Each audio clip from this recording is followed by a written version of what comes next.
Of you, I'm gonna need you to stop being a hater of you. I really need you to stop hating on me this Friday morning of you. Of you is of you. Let me make sure you guys can hear me. Uh, if you join my membership, these are the keychains I'll send out to you. If you want one, get in contact with me. If you're not a member, get in contact with me. These are something personal I do for my members.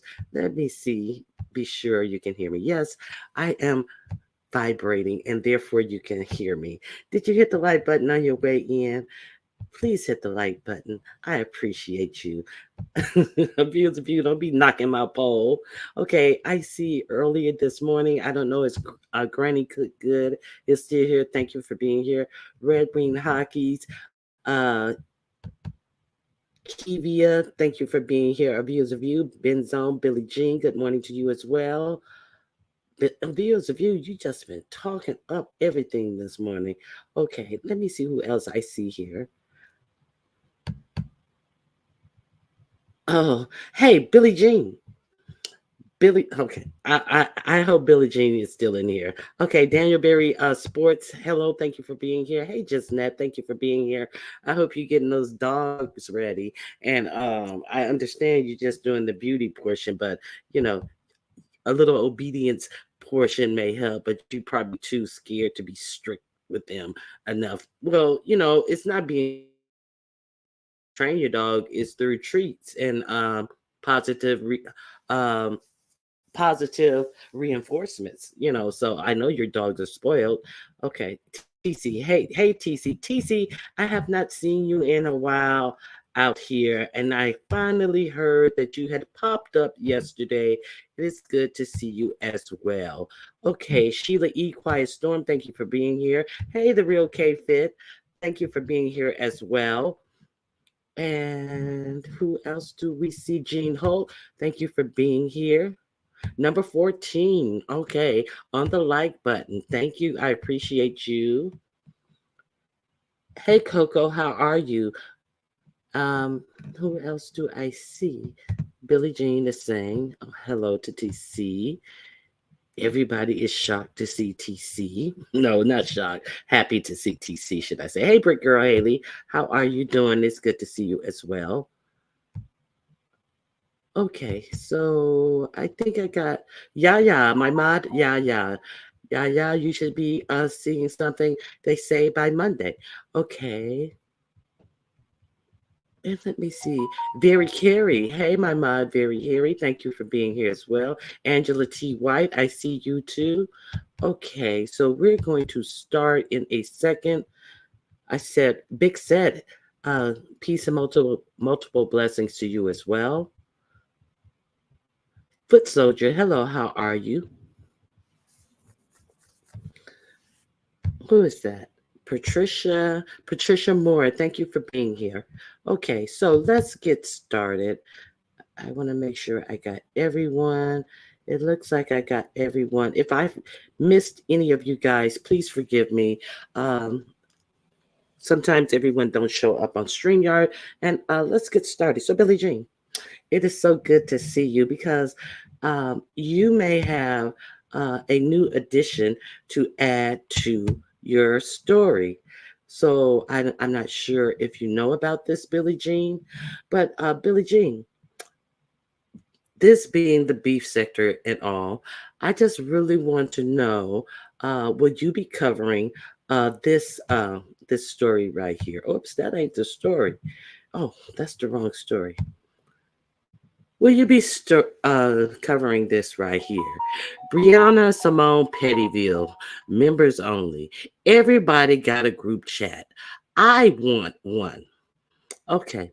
And then there's some suggestions below. So, Billie Jean, now you did a lovely compilation of all the videos, the outrage, the anger, the pointing fingers at everyone in King Roman's news as being, untrustworthy and unworthy to even sit at the table. Well, if there were to be room at her table, but you were witness to all of that crying and people being snakes, everybody in that group. I wouldn't trust my grandmother if they were in that group. So, Billie Jean, it seems like you may want to get some good rest and sharpen up your editing skills because it seems as if, oh my god, my phone is just going off like crazy. Are you guys cash apping me like that? If so, I appreciate you. I usually don't look at my phone until after the show. Hey, Miss LA, how you doing? Hi, I kind of expected it. Okay. Yeah. So, to be honest, who was talking about to be honest? That's very Carrie. To be honest, I kind of expected that group to be formed. Uh-huh. Yeah. So, isn't that interesting? Now, Yaya never hits my link, but good morning to you, detach myself. But I'm just curious. I'm pretty sure Yaya already knew about this, but I'm just curious what Yaya thinks of this because she was really singled out, and it was a big brouhaha about Yaya bringing in King Roman's news group chat. So it doesn't appear that this group chat is open to everyone like King Roman's news was. It hasn't been advertised to be open to everyone. So I wonder, should we call this a private chat or a members only chat, or is it a secret chat? Is this as secretive of a group as a King Roman news group allegedly was, even though he advertised it on his platform and dropped the link for it on his platform? Could this be as of a secretive group as King Roman News? Stop the cap, Ronnie. It's not cap. I am very curious. I am not capping at all. Not one dang on bit am I capping because shit, I am very, very curious to know. Uh you know, let me see. Let me pin my link and I'm gonna do my commentary. Um Here we go.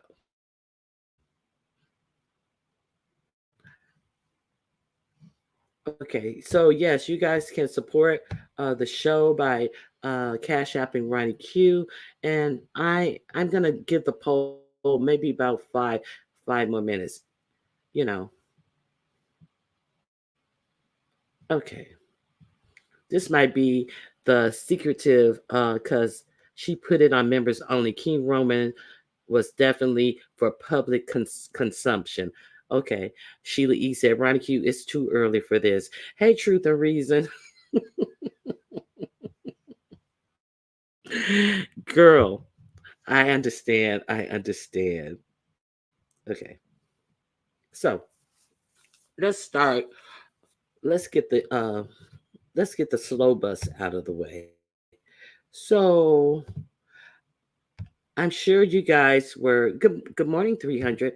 I'm sure you guys witnessed the coming together and the, oh, we don't have to explain anything while we're all sitting up on Ness's panel yesterday.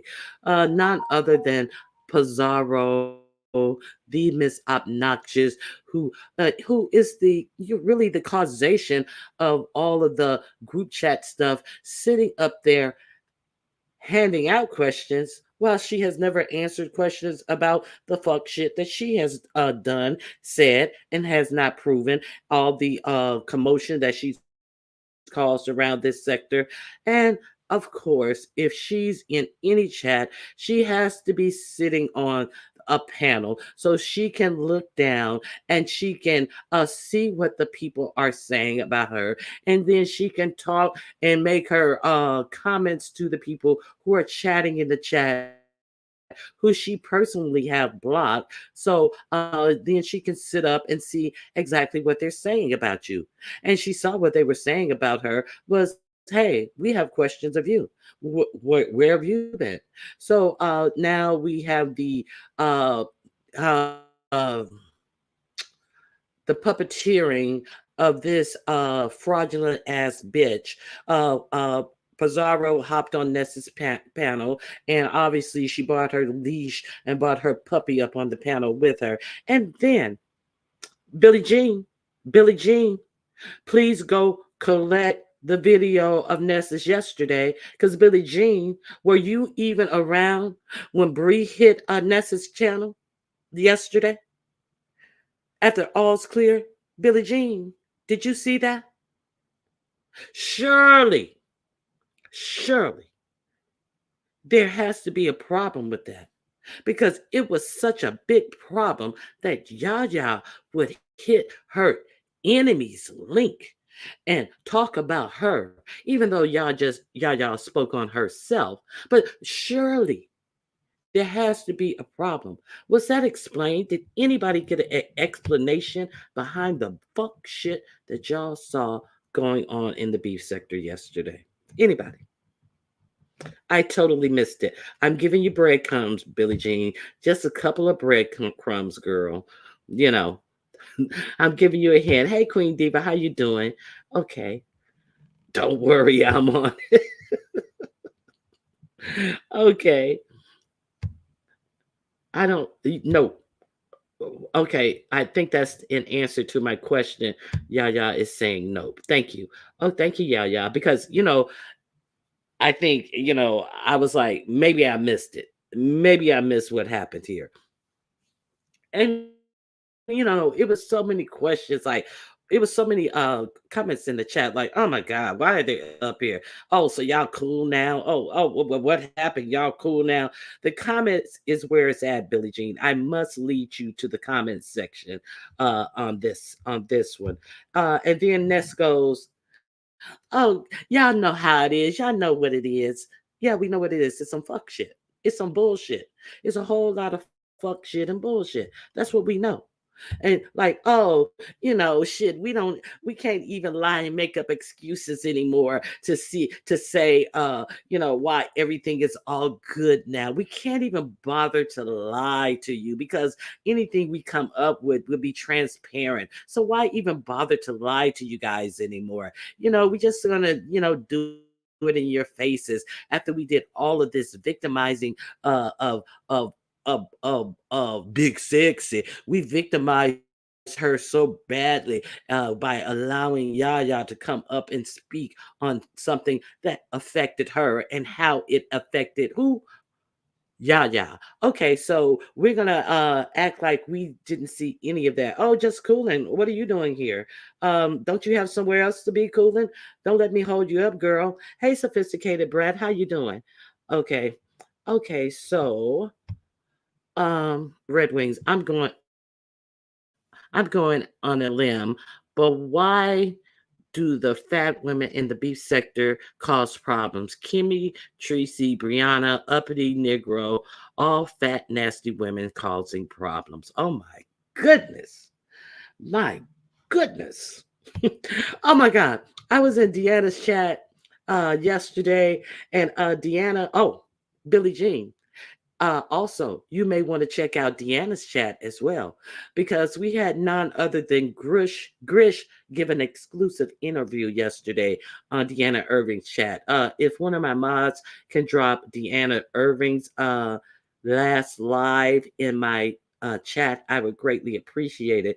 Just not her link, the link to her last live. I would greatly appreciate it. And if not, I can find it myself. But you may want to go over there and listen to Grish do her interview, Billie Jean. But what brought me on Deanna Irving also is that she started going in on Tracy, and she said some shit that had me falling out. She said Tracy belly is so big and hard. If you lay her down on her belly, you can spin her like a top. I was like, oh my God. She said you can lay her down on her belly and you can spin her like her top because her arms and legs won't even hit the ground. I was like, oh, Deanna, she was on one. That was a good one for me. I don't know. It could just be me. I don't know. Okay, Red Wing Hockey, sit by me before you start talking about the skinny women. Don't talk about skinny women's girl. He ain't gonna talk about no skinny women. You safe, Pam. Okay, what are you saying? I definitely saw Grish's interview. No, I didn't miss that. Okay, good. I'm glad you saw that. Okay, just giving the chat some breadcrumbs. Okay, thank you, Yaya, for dropping that link to that video. If you guys haven't seen that, you might want to watch that as well. Okay, so we saw that's what we saw early in the morning. I talked about the night before on yesterday video, the secret phone calls and all of this. Okay, so let me see what else you're saying. Good morning, Myrtle Snow. Good to see you. Okay. Now, let me tell you something. Okay. If I never hear the word morning show again in my life, it will be too soon. You understand what I'm saying? So now here comes yesterday, the grand emergence of the friendship of Ness and Pizarro. And then now all of a sudden, oh, we should do a money show together. You want to do a money show together? And somebody suggested in the crowd, well, would be a good person. But Uppity said, no, I can't do it because I have responsibilities in the morning. I have to get my child off to school. But when it was posed for Pizarro, oh yeah, when you want to do it? Yeah, we can do it. Oh, this is a woman. Uppity has one child. Pizarro has four. Pizarro has four. Really? Okay. Anyway, so we'll put that right there. Let's sit that right there. The mother said, no, I have responsibilities like most mothers have in the morning, but not Pizarro with the four kids. Okay. So anyway, here we go with this morning show. Now, in all of me doing my show in the morning, I have never heard so much talk about a morning show. And then, I get the point of everybody that you go live when you want to go live. But see, the contortion of these bitches to go live in the morning all of the sudden, to encourage other people to go live all of the sudden. See, these are the same people who want to act like you ain't never heard them say, I'll go live on top of you and drain your chat. We're going to pretend like we don't know these bitches for that type of work. We're going to act like we haven't seen emails from Big Sexy telling people to go live. We're going to act like we haven't seen messages from Pizarro telling people to go live on top of Ronnie Q. We're going to play like we haven't seen all of this. See, I understand the people who haven't had the evidence laid out in front of them about this type of stuff to happen to them personally, but I'm not going to play those games. All I am saying is if I hear a morning show one more time, it will be way too soon. Because every time you weak bitches talk about a morning show, it just displays what weak bitches you really are. Period. Okay? That's all I have to say about morning shows. Okay, so let's see what you guys you're a big sister, but you know what I mean. But these okay cause most of the problem because they're hot all the damn time, and most men don't seek Brianna. Okay, so not contortion. Yes, contortion. Just move themselves well all the way. Okay. Hey, Bobby. Good morning to you as well. Okay, so now it's not that you get up and you decide to go live. Trust and believe. You definitely should always do that. You should go live when you can, when you want to, but mind your lives. Mind your lives. It's the contortion to create bullshit. Okay, so good morning, 313. It's good to see you, T. Evans. It's good to see you. Let me see what a viewer is saying. Most of them bitches haven't been to bed yet. They are already on the lives from last night. Yeah, they haven't passed out from getting fucked up from the night before. I understand what you're saying. Okay, so let's not forget the great idea of this non-problematic uh J Dunn. Let's not forget the great idea. Ness, we should do a show together. We should do the morning show, Ness. Okay, so they were able to pull it off one morning. Okay, and Ness was like, oh no, never again.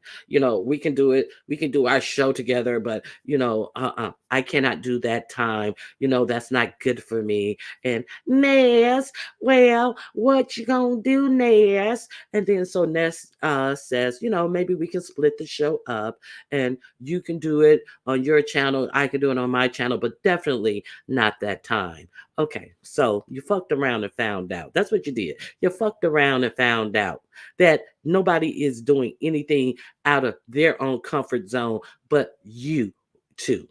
Okay, so and I only said it because of the Umar boys, bitch, please. We know what it is. And Ronnie Q, she won't let me up on her panel, and I could be an asset to her show, but she has me blocked. But I thought you were doing it for the Umar boys. But oh, now the truth comes out. You're right. I'm not going to let you up on my channel. You're no asset to me. You're at no asset to anyone's channel. Thus, you're paid to be taken down from every panel that you're on. And that's the only reason a lot of them have you on, because they know they're going to get paid to take you down. Okay, so I was having a conversation yesterday about their second show. They couldn't even commit to 5 days a week. So they said, uh, let's do our next show on, was it supposed to be today or yesterday? I think it was supposed to be today. And it was supposed to be on Jay Dunn's channel. And we're gonna switch channels. That's how everybody get paid. It one day it'll be on Ness's and the next day it'll be on mine. So it was supposed to be on Jay Dunn's channel. But let's not forget that Jay Dunn is working totally out of ulterior motives. Let's be clear. So she has a hair up her butt because Miss T Velocity, who had treated her kindly, who wasn't cutting her off, who wasn't acting insensitive to her, who would always let her hit her panel, was patient with her, finally had enough of her. And I can't remember exactly what the final straw is. I was in the chat during the final straw. I can't remember what it was because she's always Jay Dunning. And the fact that she called her sisters a B. Now, T Velocity does not allow, any B calling on her panel. I think, I think, I'm thinking that that was it. That she used the B word on her panel maybe 2 or 3 times after Miss T Velocity was like, now I don't have this over here. But nonetheless, she was Jay Dunning and stepping pushing the boundaries. And she realized that her big body could not push the boundary that T Velocity had set up for herself down. And then she was escorted out of the chat and asked not to return. Nobody did anything to her. See, she pushed boundaries that were clearly set. And now she is so angry at Miss T Velocity. She is so angry. She is so victimized by Miss T Velocity. Now, I'm going to say it again.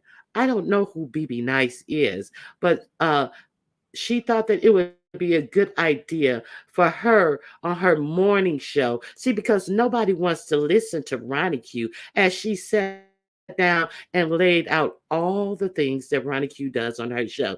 Nobody wants to hear about no war. Nobody wants to hear about no politics. Nobody wants to hear about this, that, and the other, and named everything that I had talked about recently that is outside of the beef sector. But then she goes that the first thing that she decides that she's going to do when she has her show, she's going to do an interview with BB Nice. And like I said, I don't know who BB Nice is. I don't know who BB Nice is.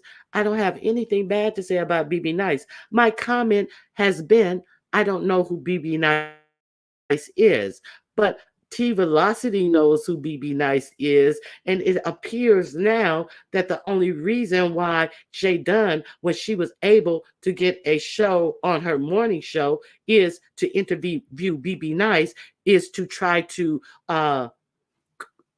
put eyeballs on T Velocity, because I don't know what her and BB Nice have going on, if they have anything going on. But I know Jay Dunn calculated the reason to have BB Nice on to get at Miss T Velocity. Let's be clear. So, the night before they're supposed to go live, she runs over to Pizarro. Oh, and that's another curious thing. She runs over to Pizarro, where Pizarro is playing the pimp video of Ness's. Jay Dunn goes over there, and Ness was already over at Pizarro's, and she saw that she was playing the pimp video. So she said she left and she came to Lemon. But then who comes over to Lemon's? None other than Jay Dunn. And she hits the panel. Ness, I just wanted to tell you that Pizarro's over there playing that whole pimp video.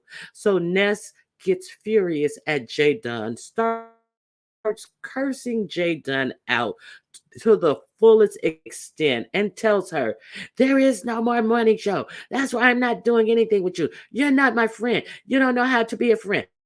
You're not a friend to me. So she is upset at why do you think I came over here? Not only did you announce someone else's live on Lemon's channel, bitch, you're sitting up here talking about that goddamn video. So she's furious that Pizarro's playing the pimp video, so it appears, and she would rather not have a wider audience to know that it's being played. So now here it is yesterday, the person who was actually playing the pimp video is sitting on her channel like nothing ever happened. Hey girl, what's up, girl? You want to do a show together, girl? I mean, you can't make this up. And then let's not. I would be remiss if I not say this old cockable crap. Oh, I'm in love with Jay Dunn. Jay Dunn, I know you're listening. I mean, like, are we? Is this where we are with the stunts and games? But I digressed when I said that. I digressed. That ain't even what I wanted to talk about. So, okay, let me see what you guys are saying. Okay. Good morning, Barn Dog. Good to see you, Miss Kimberly. Miami Popo. Sandra, it's good to see you. Okay. Pitiful little lost soul for real. Oops. Okay. Uh, I concur, Foot. Hey, Mom Pierre. Oh, I guess Mom Pierre. I guess you're managing your children. Okay, let me see what this message. Just fucking weird. Good money, right? You can you like transpose the two comments? Can I get a good morning before you say just fucking weird? Nah, I get it. It is just fucking weird. I mean, what else can you say to that? Oh, Zulu's in here.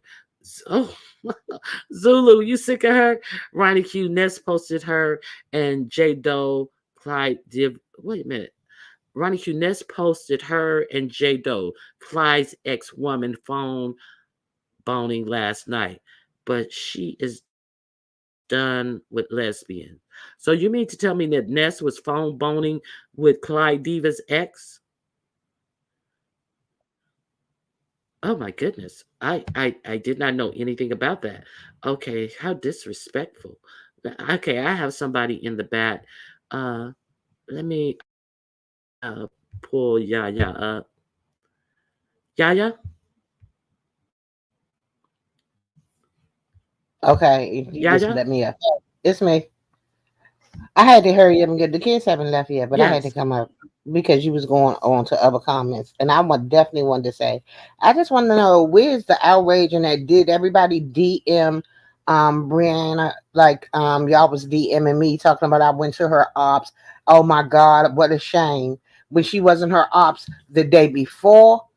I went over there and she only became an op the day that I was there, and now she's no longer an op again. I just want to know, are y'all sending her all them DMs like y'all was sending me? Yeah, okay. Yeah, and I that's The why I hypocrisy. did Mm, go ahead. I'm sorry. I that's gotta why clear my I mouth. that's why I did bring it up because I didn't hear anybody speak on it, like, and it was like right in your faces, and like she wasn't the ops the day before Yaya went up there, but after she found out about the group and Yaya went up there to talk about Yaya, then all of a sudden Yaya went up there to talk about me, and she know that Ness is the ops, but then now all of a sudden who's on the panel, no explanation, no ops, no anything. So I was curious, I just had to bring it up, and that's why I dropped my link to let you have your word on it. Go ahead. Wait a minute 1 second. Yeah, that's what I was saying. I was just like the hypocrisy of it all. The way people was feeling. I'm a rat. I'm a snake. So what am I now? What am I now? What That's is some she? This is that's so some hoe crazy to ass me. shit. That's some hoe ass shit. That was some hoe ass shit you did. Remember? Let's not forget that. Oh, snakish, whole ass. What else was it? It was whole ass. Fake. Oh, fake ass shit too. Fate. Mm-hmm.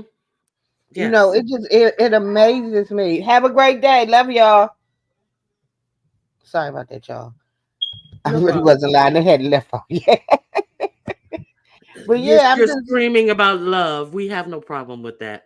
You're screaming out love to the grandchildren. But yeah, it's just amazing to me that I was such a snake, a fake. I was at the ops. It was so much to say, but these ops are the same unop when they want it to be the unop. You know what I'm saying?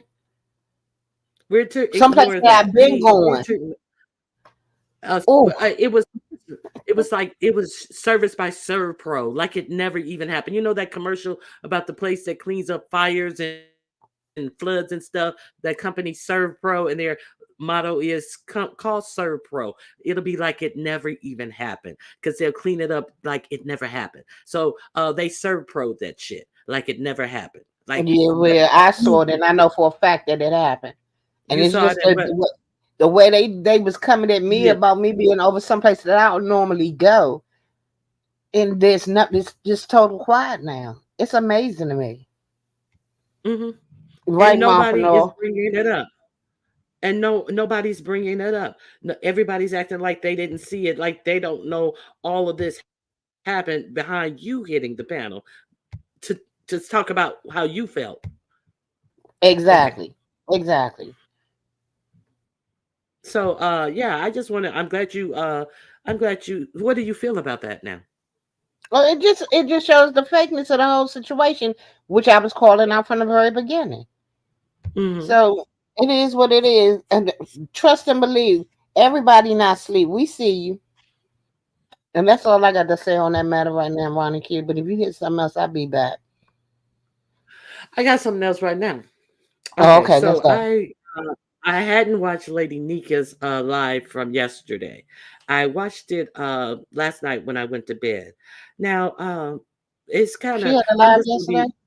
be the day before yesterday. Oh, Okay. okay. The day before yesterday. I didn't watch that one.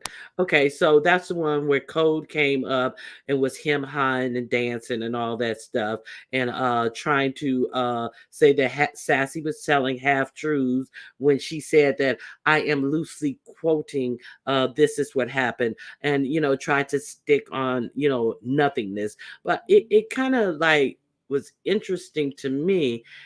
I'm gonna say this is what it seemed like to me. It seemed like like you guys, Shakim did want to make it about him, but it seemed like it was a lot done to expunge Code for giving MBK the platform to say these things, and I think that it was a lot of whitewashing, letting him whitewash over his non-response to those things, or saying he did. I am loosely quoting. I gotta go review it. I didn't I say, oh, that didn't happen. When somebody said, no, you didn't say that. You told him, no, you didn't say that. And then the further he got away from the first telling of the story, he was like, well, I gotta go review my response. But he knows everything about the beef sector, but he has to review his response about either he said that he didn't agree with that, or he said that, hey, Lady Nika gives me shares me out and gives me all of this. But it just seemed like he was allowed to just skate away, in my opinion. So what do you say to that? Do you think that he I was have. allowed to? And Lady Nika has been in his chat since then. So what type of signals does that send I for don't know you to what want type to of signal, discuss but it? I have always told Cole the same thing from the very beginning. I know who you are. I see you, and I move accordingly. He is slicker than ill shit. He is. He's that charming in your face, but it's slick as shit. He lets all. He knows how to talk in circles where you'll never get the full answer to the question that you ask. So yeah, I don't. Code is who Code is, and I don't expect any more from Cole than what I've seen. Mm-hmm. Okay, yeah, yeah. So thanks. I just caught it, so I just wanted to touch on that. All right. So Yeah, if you up, come back up. I will. I will definitely. All right. All right. Thank y'all for coming up. Okay, so now let's get into what I wanted to talk about. So, like I said, I was giving my commentary on the morning show being canceled yesterday. So now it was supposed to be on Jay Dunn's. Jay Dunn is in a tiff with Miss T Velocity. I don't know the circumstances of anything between BB Nice and Miss T Velocity, but it seems like BB Nice and T Velocity have parted ways under their own understanding. That's all I know. Okay, so Jay Dunn is now Jay Dunn put out, well, BB Mod's my mod Nas, and Nas, you should unblock, you should subscribe to BB Nice. And then BB Nice says, then Ness said, well, Jay Dunn, if I do that, will you unblock Miss T Velocity? I ain't never had the bitch block. I just have Diva block. I ain't never had T Velocity block. So that's kind of where that was left off. So now we understand that BB Nice is Jadon's mod as well. So then I was off of the internet most of the day yesterday. And then I go over to Lipstick Alley. And then I see this printed up on Lipstick Alley. Let me show you what I saw. Now, this is a post that Slow Done put on her community wall. Okay, it says, since Ronnie Q and Ness Blaze claim not to know who BB Nice 7293 even is, when she has been supporting them for years, it's funny how bitches have selected amnesia but will still accept a cash app. Selective amnesia. Okay, so she, in her proof, she puts up a thing that says Ronnie Q, payment to Ronnie Q, $10, great breakdown, February 14th at 1:51 p.m. So has been supporting them for years, and they even accept cash from them. So that is her receipt, obviously. Now, first of all, what I really want to know is, why is she printing up a receipt from what her mod cashed out people? See, that's the first thing I want to know. But other than this, I'm like, well, who did this come? Who did this even come from? How? And I am supposed to know BB Nice sent me $10 in February. February of what year was this? You said she was supporting me for years. So I'm looking at this and I'm like really confused. So I was like, oh, well, just pull up your phone. And let's see what you received on February 14th. Let's start February 14th of this year.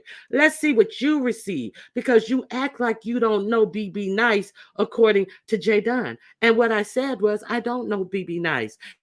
And I don't know everybody who sent me a cash app, because everybody who sends me a cash app, it does not appear as their fucking YouTube screen name. So let's see if we can find BB Nice. Let's see if we can find BB. Oh, look at what we got. February 14th for a great breakdown.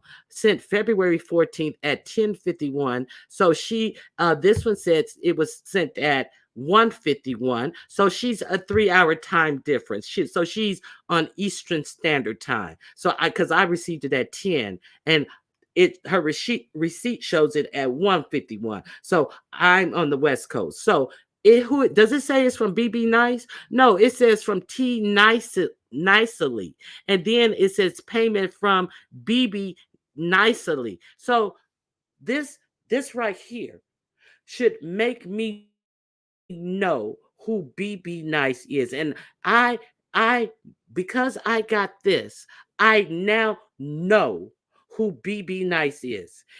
Even the people who I thank you, I am grateful for your cash app. Uh, she sent it to me not to know her, because she said it was for a great breakdown.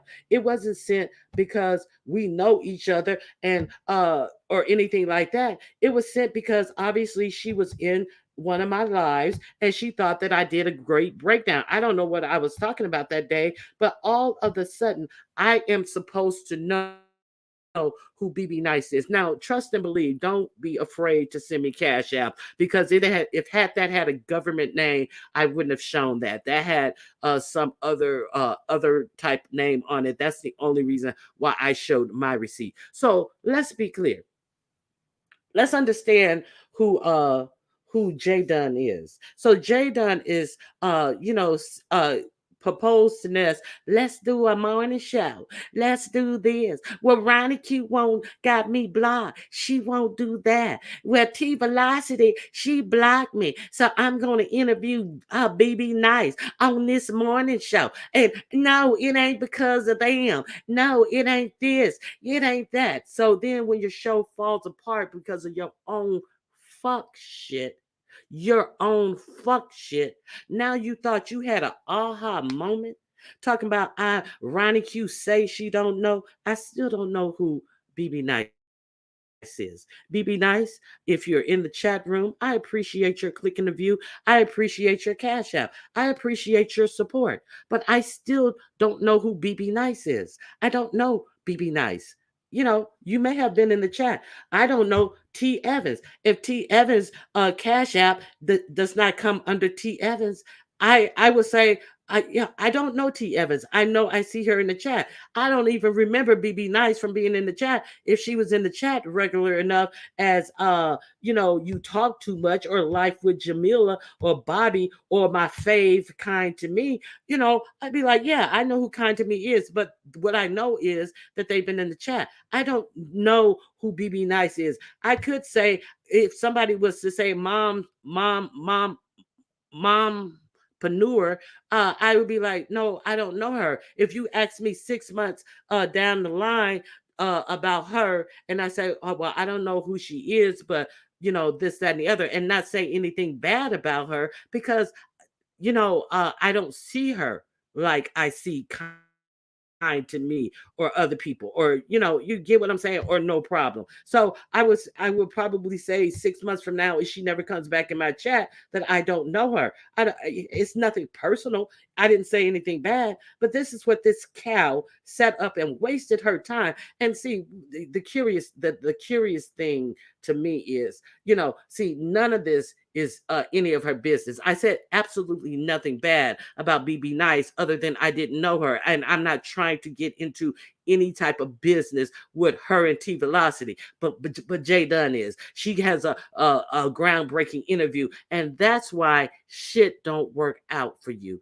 because you're a messy ass motherfucking bitch who can't let shit go, who can't go somewhere and sit the fuck down when you have been sat down. Nobody has to put up with all the bombardment of your foolishness, and then you are the only person who gets in your own way from tracing your ass over there announcing that Pizarro was playing that pimp video, got you totally cursed out by Nez. But where are you? Where were you yesterday afternoon? You were right back sitting on Ness's panel, kikiing and ha-haing with her, acting as if, well, I still see you, because you are so needy. You want to be needed. But if you feel that you need to be needed that way, you may want to change how you treat other people, because nobody needs to be bothered with your bullshit. Period, point blank. You have been given chances time and time again from people who see that hey, maybe she needs a little extra, maybe you can maybe you can like tone her down a little bit. But no, you want to act like a wild mule out here. We're gonna buck your ass on, bitch. See where it gets you. It got you sitting up under motherfuckers who think of you as a motherfucking dollar. That's what it has. It has you sitting up under people who will accept money to kick you off their panel anytime the money comes across their cash app. So I don't need it. BB Nice, I still don't know you. BB Nice, I find it curious that for some reason you gave J Dunn this $10 cash app to I don't know if you gave it to her for a reason to prove that you knew me. But the only thing it proved is you sent me a $10 cash app on February 14th. I don't know you. If that's, I don't know if that was your mission to play into Jay Dunn's uh, trying to say that I actually knew you, but I don't know you. But I appreciate your support and your cash app, as I appreciate anybody who supports me and cash app me. Please, don't get it twisted. I still don't know you. So I don't have, and I don't know under the reason why you gave Jay Dunn this cash app. So I'm not going to say anything bad about you. Now, if it comes out and something else, I'm me. But that's all I have to say about this. Okay. Good morning, Ox City. How are you doing? Hey, DC Kool-Aid and Lisa. Thank you for being here. Let me see what you guys are saying. I have concluded that CC care more about other CC than their subbies. I don't get that. Can someone explain that? I don't care. I don't care about other CCs more than my subbies, because, if it wasn't for my subbies, I wouldn't have a show. It is my subbies. That's why when I want to do something, I think about trying to do something for my subbies. I'm not sitting up here, saying, well, I'm going this place. Send me a cash out. Well, I want this. Send me a cash out. I don't put my needs of my everyday life that I would have if I did or did not have a show upon my subbies. I appreciate your support. I try to offer you content, and that's what I'm here for. So that's all I'm saying. So uh let me see. Okay, so y'all, I don't blame you, and I most certainly back off of some CCs when that whole situation happened. Okay, let me see. Why did she even give the receipt to Jay Dunn? That is my point. Let me see what you're saying. BB ain't so nice and it done shit like that. Okay, my. Look at Billie Jean eyeballs. Okay. So, yeah, I just wanted to go over that. See, because you sit up and you look at these, uh, you just watch the plays play out. Hey, just read my book. Welcome to the room. Let me see what you're saying. what she want a refund? First of all, you just became a CC. Yeah, I've been a CC since November. Has been 1 year for me. So yeah, I've been a CC at least 18 months now. So yeah, it was crazy. It was crazy. So I don't understand what point she thought she proved by putting that on her community wall, but she actually put that dumb shit on her community wall just because I gave my commentary about the events that unfolded yesterday. So, it's really up and it's stuck at this point with J Dunn. So now I have a short time. Okay, so now the beef sector portion of my show is kind of wrapping up right now. So don't forget that. Oh, excuse me. Let me remove this comment. Don't forget that June 8th, I'm having my Perfect Pet competition. It's going to be at 12 noon Pacific Standard Time. That would be 3 p.m. Eastern Time, 2 p.m. Central Time. It's going to be two separate competitions with two separate cash prizes, winner take all. The first competition is is going to be the beauty competition. Whatever type of pet you have, you are welcome to enter the beauty portion: cat, dog, rat, hamster, gerbil, snake. We're going to judge the beauty portion. We're going to have the same judging rubric, and one winner will take that prize. That's the pre-game show. Our main game is going to be the obedience sector of the challenge. Any pet you have, any pet you want, if they can command, if they can do three tricks or commands of your choosing, we will vote on that, give you a score. The highest score will win. If you have an unconventional pet that may be able to do an obstacle course, if you have a bird or something that a bird, I don't know, whatever a bird can do. We're trying to make it all encompassing. It's just not for dogs, is my point. So if you have a hamster or gerbil that can do an obstacle course, it must have at least three obstacles. We're going to judge you.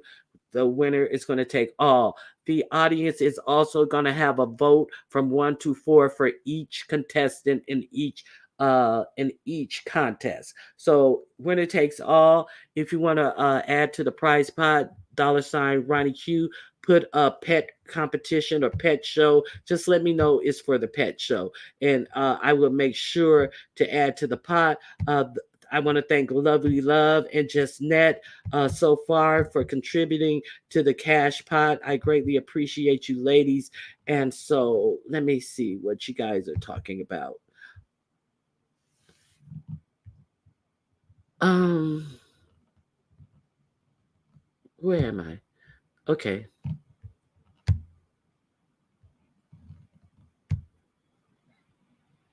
I wouldn't share something like that. Roaches.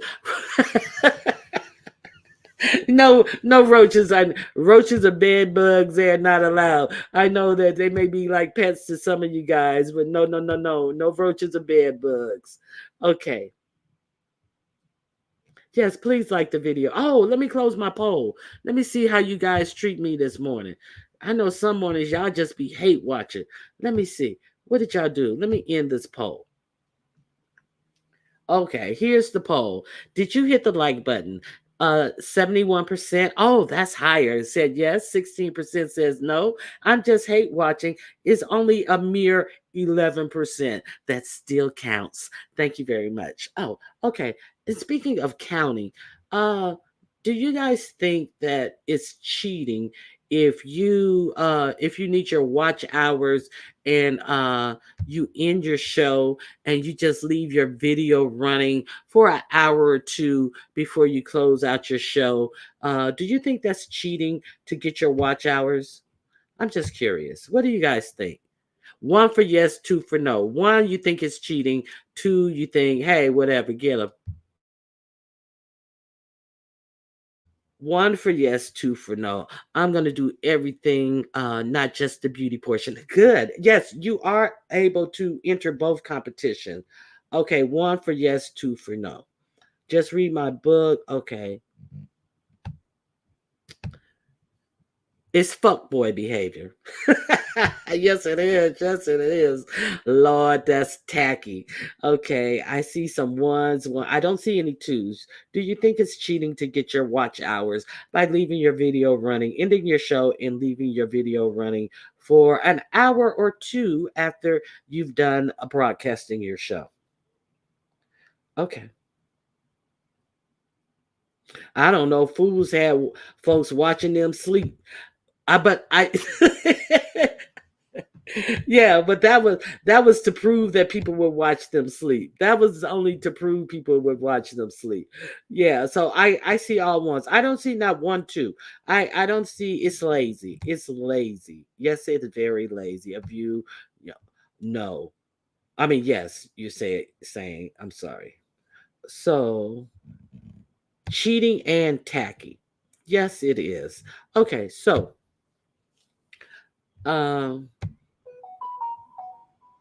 it was said that I said I was in competition with someone who was prodded to do their show in the same time that I do my show, who is not from my sector, who is curiously doing B sector content. So with one of the main perpetrators of go live on top of them, go live on top of them. I'll sit up on your panel. I get your numbers, and then also the liar who brought up all that smoke, saying that things were happening in the group that never happened, and all this type of stuff. So um, it was said that I said something about competition, which I never did. Which I never did. I say what I say. I ain't said nothing about no competition because how can a person who has never beaten me be my competition? My subscribers come for what they come for. You know, I appreciate you guys greatly, and that's what I have to say about that. So now, being a full week has we've gone through a full week of this, so let's see if there was any competition. Okay, and after today, I'm done discussing this. So let's look at the numbers because it's not what you can say, it's what you prove. It's what you prove. Okay. Ronnie Q. We're going from yesterday and we're going back 4 days because today would be the fifth day. 2.3, 2.5, 1.9, 2.1.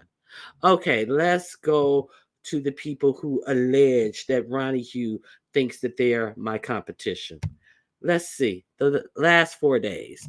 1.3, 1.3, 1.4, 1.9. Okay. Is there any competition here? Is there any competition here?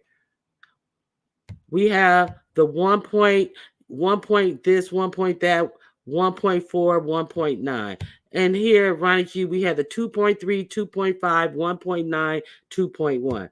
All because of my subscribers who come to hear what Ronnie Hugh has to say. Uh, let's look at something else. Let's look at something else. How long are Ronnie Hugh shows? Uh, we see a 2 hour 28 minutes, a 3 hour and 16. That was Sassy was running her mouth like a 90 going east on that show. That blame that on Sassy and somebody else. They was up here talking that day. An hour and 39 minutes, an hour and 11 minutes, 2 hours and 28 minutes. But let's see how long these shows are going. Okay, we have a 5 hour show yesterday, a 4 hour show the day before that, a 3 hour show the 2 days prior to that, where 1 to 2 to 3 hours are no content, nothing but silence. So um to actually fix your mouth to say that I think these lame, lazy, cheating, scandalous motherfuckers are my competition is ludicrous. I'm leaving. All right. So yeah, so that's that we're done with that. We're okay, we're done with that. We have put that to bed. I think we've put that to bed now. So come with something else because I'm unfazed, and that's just all I have to say about that. So let's talk about some serious stuff now. For the past couple of days, I've had some things that I wanted to talk about, but I didn't get to them. So I do want to hear what you guys have to say about a couple of things. Okay, here we go. Let me share screen with you real quick.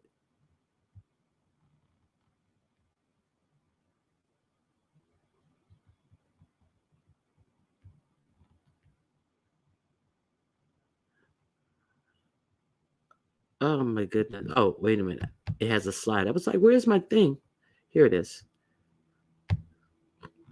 Here we go.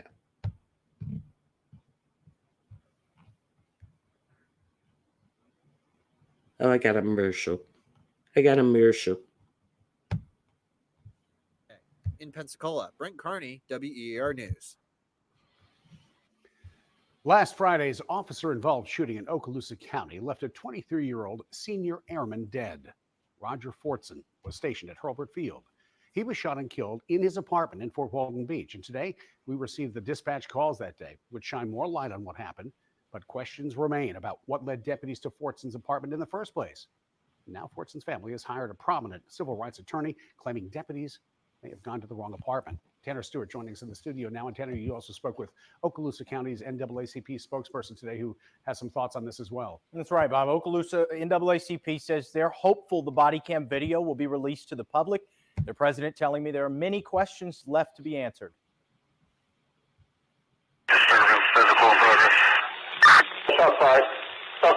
Within 6 minutes of dispatch receiving a call, Okaloosa County deputies reported shooting 23-year-old Roger Fortson. Fortson, a senior airman in the U.S. Air Force, was assigned to the 4th Special Operations Squadron. He entered active duty in November of 2019. The sheriff's office says a deputy acted in self-defense that Friday afternoon after hearing sounds of a disturbance inside Fortson's apartment. The sheriff's office reports Fortson was allegedly armed with a gun after the deputy identified himself as law enforcement. Listen as dispatch calls reveal how many times deputies believe Fortson was shot. Multiple gunshot wounds to the chest. Blackmail. Blackmail, multiple gunshot wounds to the chest. Gunshot wounds in the chest, one exit wound. Six gunshot wounds. This afternoon, nationally renowned civil rights attorney Ben Crump was retained by the Fortson family. Crump writes witnesses say Roger Fortson was alone in his apartment when he heard a knock on the door and asked, "Who is it?" but didn't get a response. A few minutes later, Crump says there was an aggressive knock on the door, but Roger didn't see anyone on the other side.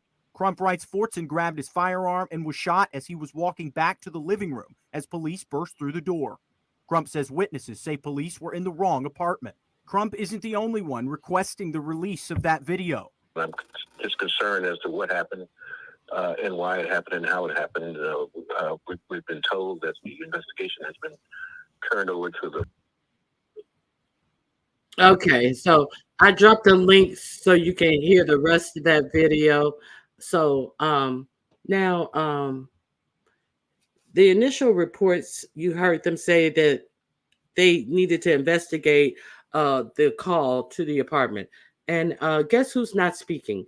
The apartment complex is not speaking because the apartment complex are the people who called about this alleged disturbance of this man who was alone in his house, had a beautiful little Maltese looking dog.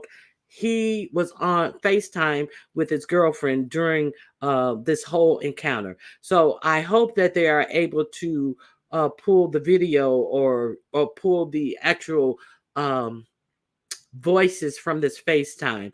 Okay, so now they were saying that they needed to find out more from who called. I want to hear the actual call. There is a video out where you see him, the police officer, go to the management office, and then he meets up with a lady who's standing nearer to his unit, a beautiful complex, and one of these big sprawling big complexes he lived in.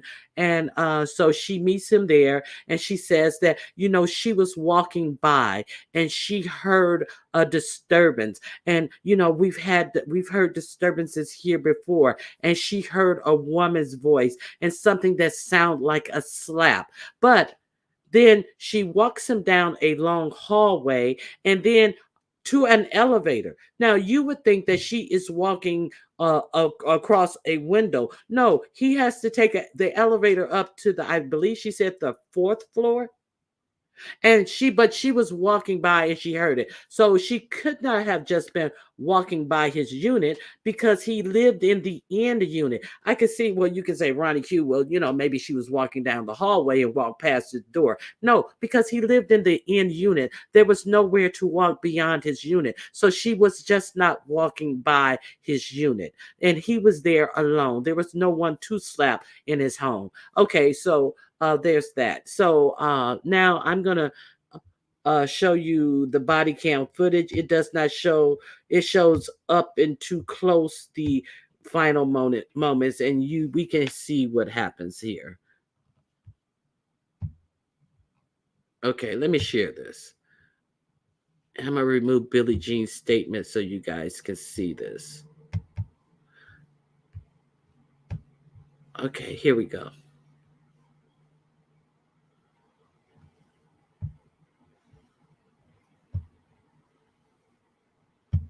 The top story of the day about a U.S. airman that was shot and killed by police late last week. Of course, Roger Fortson, a 23-year-old. Of course, we're also learning more information about the body cam footage that was recently released by Okaloosa County Sheriff's Office. I do want to play this video out for you here on Live Now from Fox as we get more understanding into what happened, more reaction from people. But of course, viewer discretion is advised for this. Let's listen in and watch this body cam footage. Like right after it, but I wasn't sure where it came from. Okay. And I couldn't call, I didn't want to call the police. And, Which room is it? 1401. 1401, okay. 1401. But the girl sounded scared, the one I called. She said, she was like, it sounds like it's getting really out of hand. So it's hit number 4, huh? Yeah. Okay. You mean fair, we stand out there and direct the deputy that's coming to this area? It's not, you're going to go to the fourth floor and it's going to be on this side. Gotcha.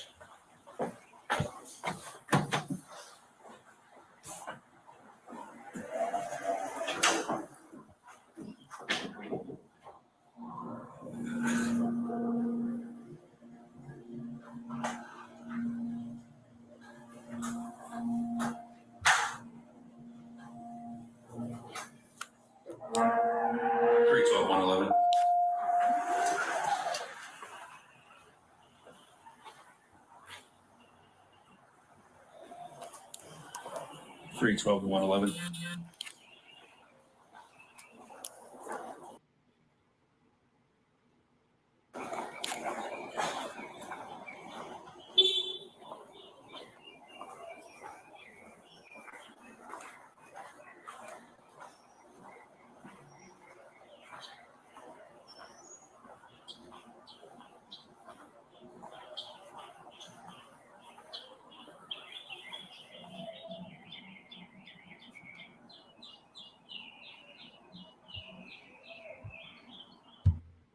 Okay, so I'm gonna pause right here. Do you hear a disturbance?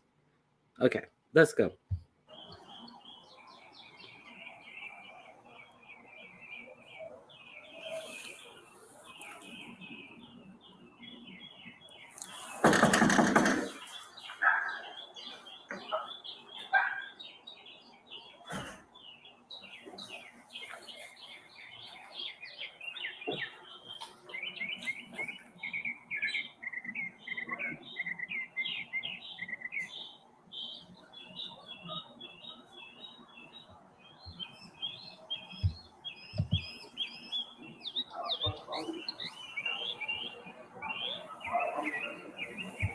Now, I'm going to drop the link for this because you can hear him on the inside asking something. You can hear him trying to figure out who's at the door.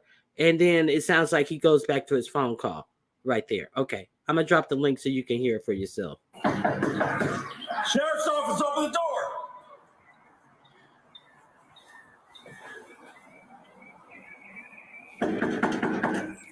Sheriff's office, open the door. Step out. Been looking for the past year to get these dental implants put in because otherwise it would. Oh, sorry about the motion. Okay, so they didn't show the whole thing. Okay, oh, thank God. So he opens the door. You see his foot is back to step back.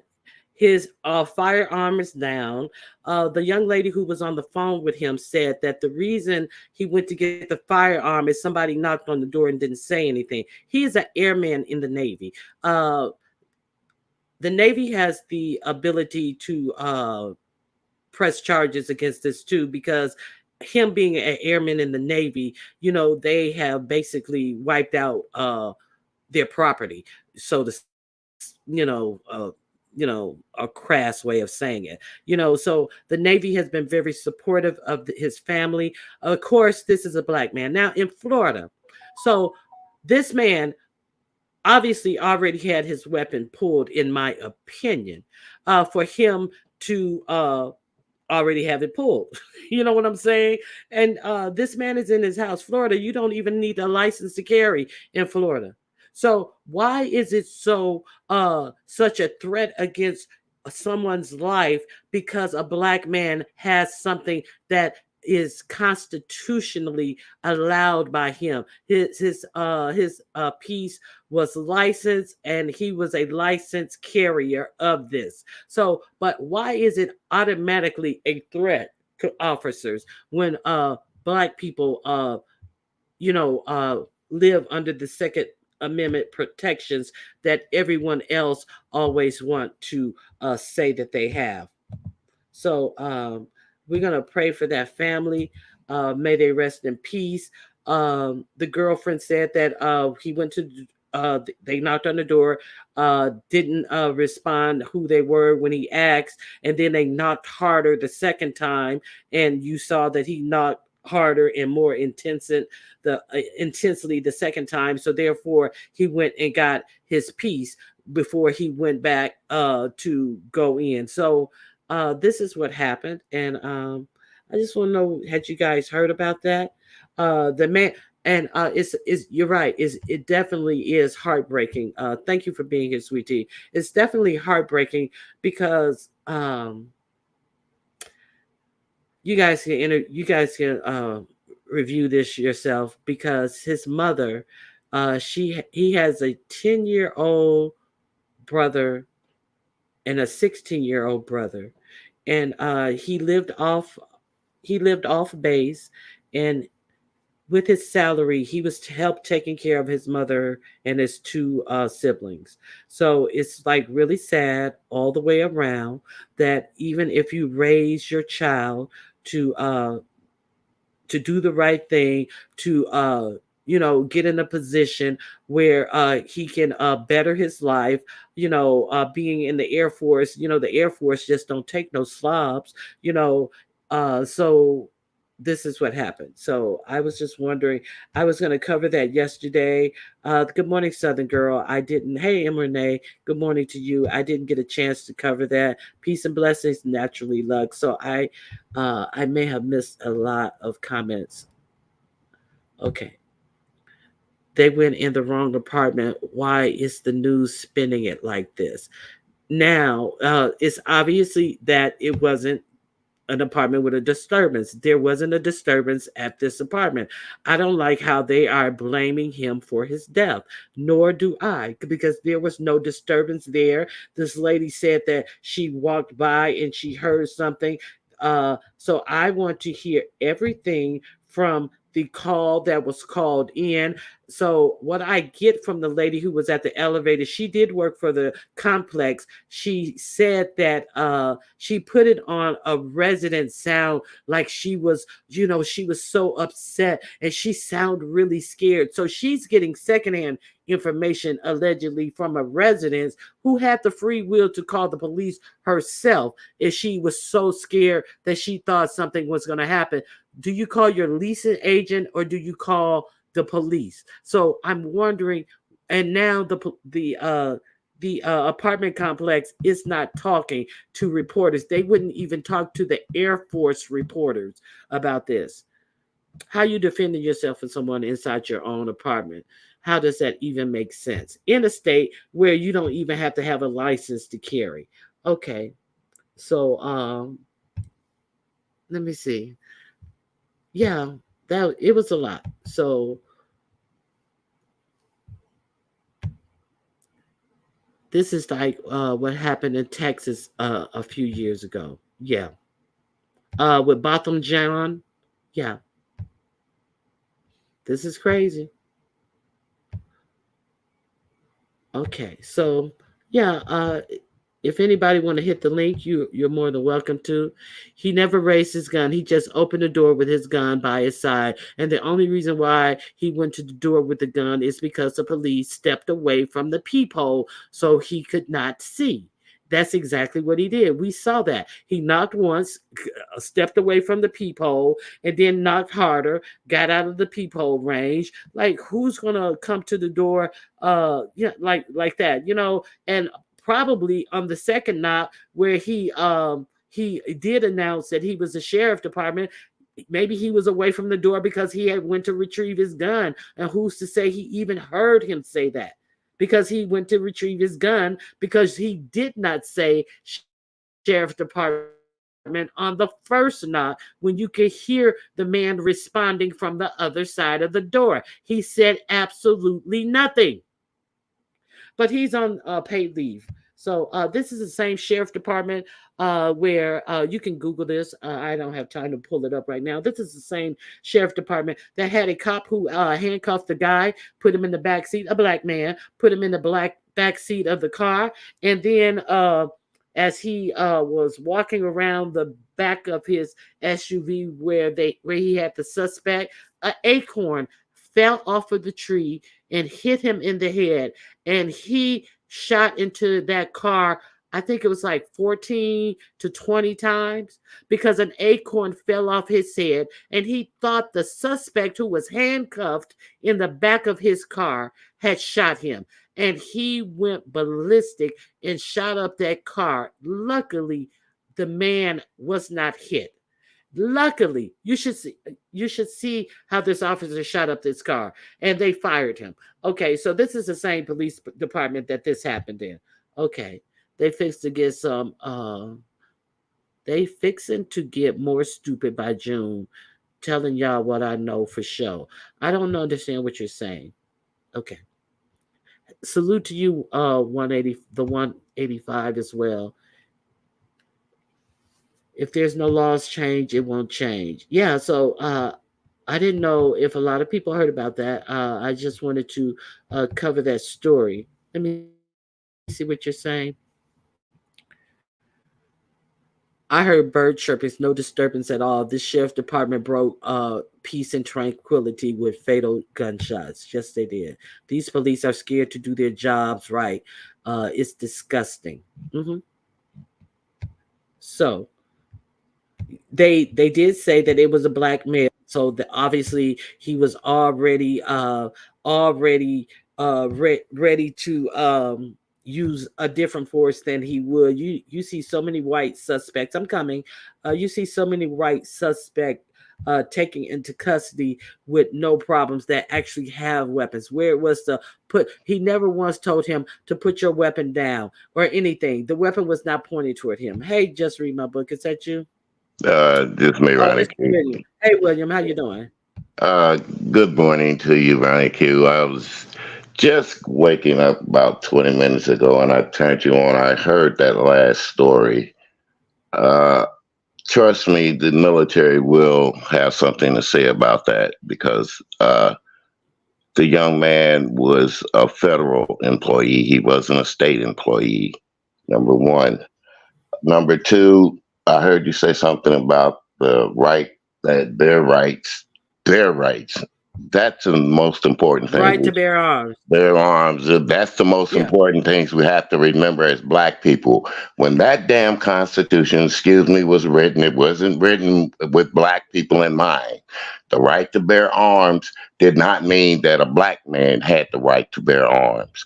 So we need to start looking at that and using that phrase too, because we do not have the right. For everything for the black man is a privilege with them. So yes, it was wrong. It's very wrong. And that other story, that acorn hit the officer's police car, and it sounded like a gunshot. That's what they said. It hit the police car, Oh, and it hit he the fired car. into that car. Yeah, he fired into Mm-hmm. that car because I was watching the news about that. That's a lot of stuff I've been watching here lately, and it amazes me how we as blacks are still being treated differently after all these years of everything. And that news media, social media has gotten to the point to where they will lie, they will cover up, they will make excuses. And that's one reason why I believe, and I'm going to say it, I might get in trouble about it. YouTube is letting us get away with a whole lot of bull crap on here too. Yeah. Hold on. Hold. Full stop. And that's the reason why I titled my video what it's titled. That is, I'm glad you did bring that up, because the stuff that people are getting away with doing on here, the all this type of stuff that they act like, oh well, there's nothing we can do about that. Oh well, if you report it, what? And then you hear these people raging with their lunacy about what you gonna do. YouTube ain't gonna do nothing about it, because they know YouTube is not gonna do anything about it, and they are so fixated on the fuck shit that they are allowed to get away with inside their homes, in the comfort of their home. These antisocial behaviors have gone crazy on YouTube, and people feel that they can do anything to anybody with impunity, affect people's lives with impunity, like it is some sort of a game, because YouTube has not cracked down on this. Because why? It would cost them money. Shit, if it costs you your job, oh well, but we're not going to spend any money to do anything about it. And the government is so slow to put any new regulations in to protect the consumer, because they don't give a fuck about the consumer. It's all about money. Go ahead. Yes. And well, trust me, things are changing. There are some young congressmen and people out there that have, and trust me, I know, because right now a lot of things is more federal than state, and people have to file under federal indictments and laws against people. It's a shame that we got to go through those measures to do those kind of things, but it's crazy. I like I said once All right. again, yeah, you're right. The feds are going to come into it, and believe it or not, they're looking at our taxes now, our money that these so-called, well, let's just say it, our content creators are creating. They say their businesses on YouTube, right? So if you're a No. business on YouTube, you got to be reporting your taxes. I mean, the money you earn is taxes. A lot of us are not reporting that as taxes. And let's face it, there's really a lot of black content creators on these medias and stuff. This little internet media. So Well, Mr. they're going to start. Go ahead. They're gonna stop what? Yeah, I need you to They're wrap it going up, to because I start. got some other stories. Go ahead. Yeah, okay. They're going to Start start what? looking into that too. Income tax, filing your income tax. As they should. As they should. So, William, I thank you for coming up and speaking on this. I got two quick stories. They may not be so quick. I hate to rush you, but I just want to get them in and get them out. Yeah, but I just heard that one right in queue, and thank you. I'll be listening. So continue on, dear, and I love you guys. Okay. All right, take it easy, William. I hope you're feeling good. Oh, I'm doing great. I'm going to a graduation ceremony tomorrow. I'm doing wonderful, Ranique.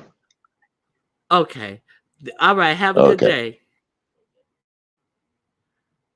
All right. So now let's talk about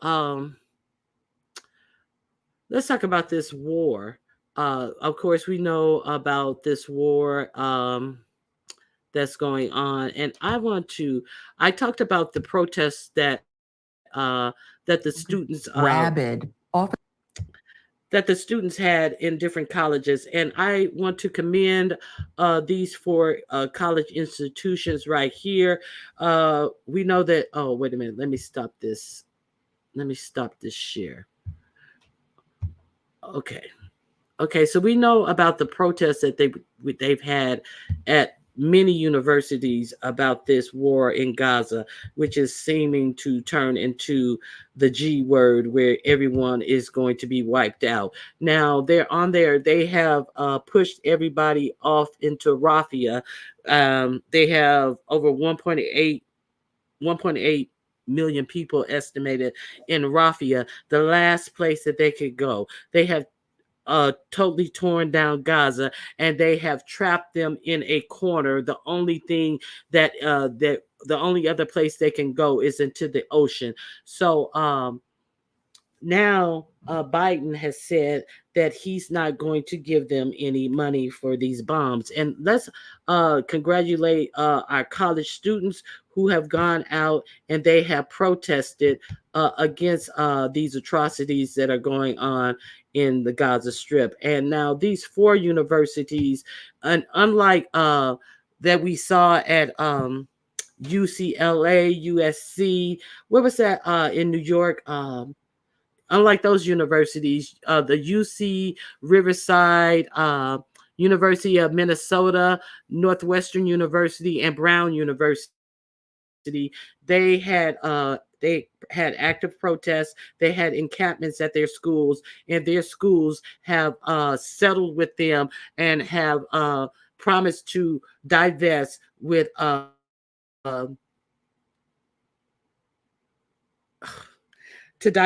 Israel, to stop spending the funds that they're getting from their students with Israel. So, and they have also said that they will not punish these students by putting anything on their permanent records, which would prevent them from getting jobs. Because we have to understand that is one of the other things that these protesters who are students are looking at. There was this one woman who was over a Palestinian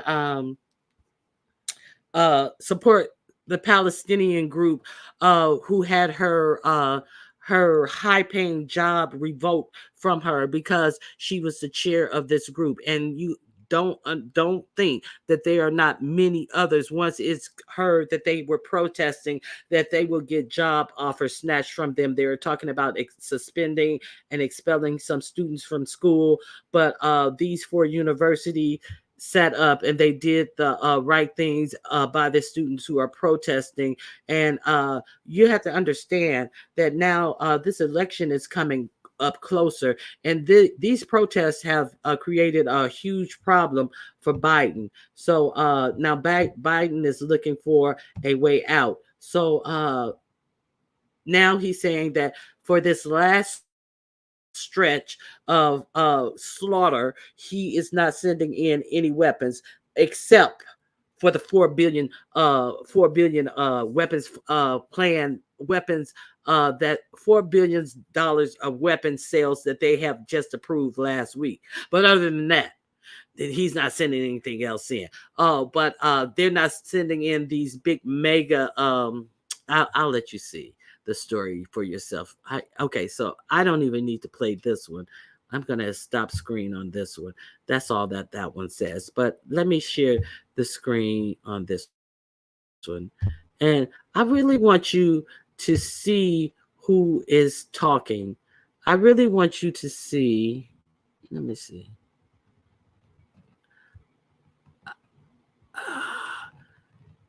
Now, I came upon this video of Pierce Morgan, and I was really surprised that he actually stood up and actually kind of handled these people.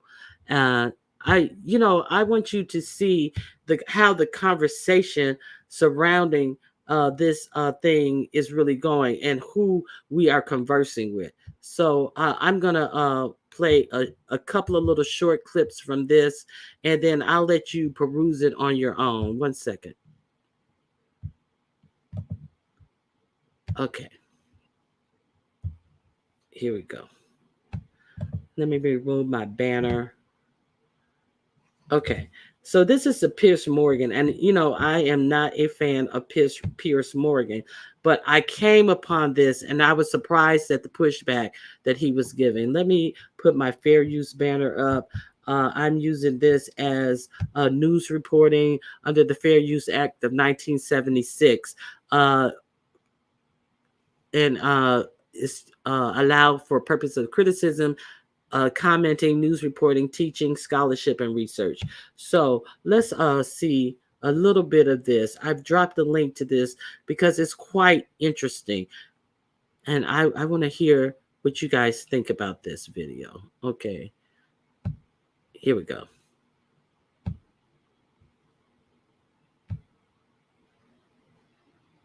The Israeli government, and you have no idea how many civilians you've killed. No, you're not foggy when it comes to killing terrorists. You're only foggy, it seems to me, when it comes to killing civilians. Israel needs to be stopped before they continue this horrific onslaught, Piers. This is war.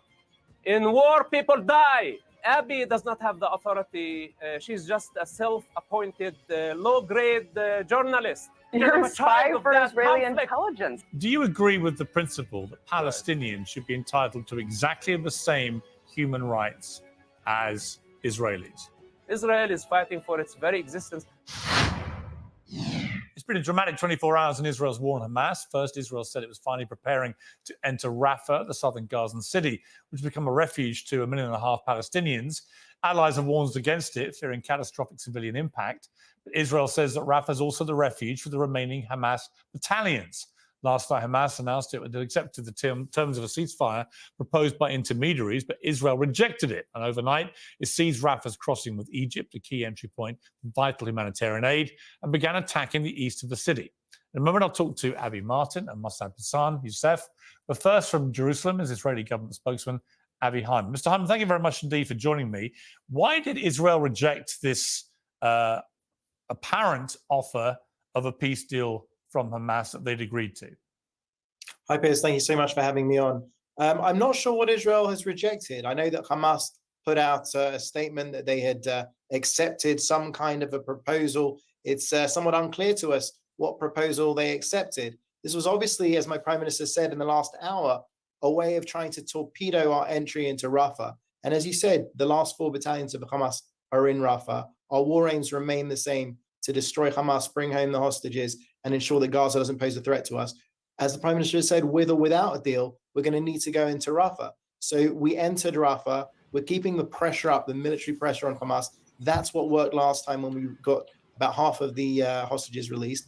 And that's what we're doing now. We will keep up the pressure and explore all of the diplomatic channels. But at the moment, okay, so he said we'll keep up the pressure and explore all the diplomatic channels, but you're acting as if you don't even know what this peace agreement, this ceasefire agreement is that Hamas agreed to. Now but we do know that Israel turned it down and decided that no, we're going to go into Rafah. But this is the official spokesperson for Israel acting as if he don't even know what agreement they're talking about. Well, I don't know what you're talking about, but okay, let's go a little bit further. Let's move on. I'm just trying to show you the context of this motherfucker right here. Okay, let me copy this so I can drop it in the chat for you. IDF does our absolute utmost to avoid civilian casualties. Just in the first day of the operation, we've taken 100,000 citizens, civilians from Rafah, out of Rafah. Well, that leaves 1.4 million. Okay, and it's a work in progress. So I can tell you that. My question is that you're trying to eliminate Hamas completely, but in the process, already you've pretty much destroyed most of northern Gaza. You've already killed up to 40,000 people, depending on whether you accept the Hamas-run health authority numbers. Obviously, a number of those people are Hamas, and a large number are innocent civilians, women and children. And if you go into someone like Rafah, which has 1.5 million people who've been told to go there by Israel, who've been displaced from their homes, which have been destroyed in the main, and gone to this refugee camp, how many could die before Israel says we can't continue this operation? Piers, we're fighting against Hamas, a genocidal terror organization. I've seen your coverage, your tremendous coverage of what Hamas did to us on October 7th. You and I know they want to do it again and again and again. That's their words, not mine. Now, we'll do what we have to do to go after Hamas, to avoid civilian casualties, something that we have successfully done. Out of that Hamas number that you just gave, more than 14,000 are terrorists that we took out. There's more than 25,000 Hamas and Islamic Jihad terrorists taken off. Okay, so he says out of those numbers that he gave, but when he gave those numbers, you saw how he rolled his eyes like those numbers were so false and you can't trust those numbers. But we can trust that out of those numbers you gave, 14,000 of them were Hamas. But he gave a number of 35,000. But you are unblinking on the fact that to allegedly get these 14,000, we should believe your numbers that you got 14,000 Hamas fighters that you know, like, who cares about those other civilians? Okay, so I'm gonna give. So how many civilians do you believe you've killed? We don't have exact figures, as you know, it's the fog of war. You've got exact numbers for Hamas terrorists you've killed. Why wouldn't you know how many civilians you've killed? Because obviously our focus is to go after the Hamas terrorists. And no, hang on, I mean, that does imply that you're putting a bigger premium on killing Hamas terrorists in terms of numbers and accountability than you are on innocent civilians. That can't be right, surely. If you know exactly how many Hamas terrorists you've killed, you must know how many civilians you've killed. Otherwise, you're prioritizing the lives of terrorists over innocent people. Piers, with respect, don't put words into my mouth, please. I didn't say exactly 14,000. I said around 14,000. Whereas Hamas will come out with precise numbers. Give a ballpark number for civilians. Well, you can use the ballpark as far as the Hamas figures, which I reject as being false. Well, if they're false, why would you give me those? I gave you the numbers that I had. No, you told me you know how many Hamas. Now you hear this word salad. I didn't say 14,000. I said around 14,000. But Hamas would give you an exact number of 35,000. He said, "Well, give me a ballpark number." Well, I can't give you a ballpark number. This is BS. Okay. Terrorists you've killed, but you don't seem to have any idea how many civilians you've killed. I'm just bemused. Why wouldn't you keep count of both?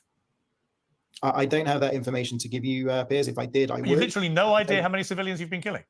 I can tell you definitively that our aim is to go after Hamas. We've done it successfully. I'm sorry to push you on this. That's quite extraordinary. You're an official spokesman for the Israeli government, and you have no idea how many civilians you've killed. I thought you just told me that you were particularly careful about not killing civilians. But if you don't know how many you've killed, how can you say that with any certainty? Because even if you were to go by a ratio of the Hamas figures.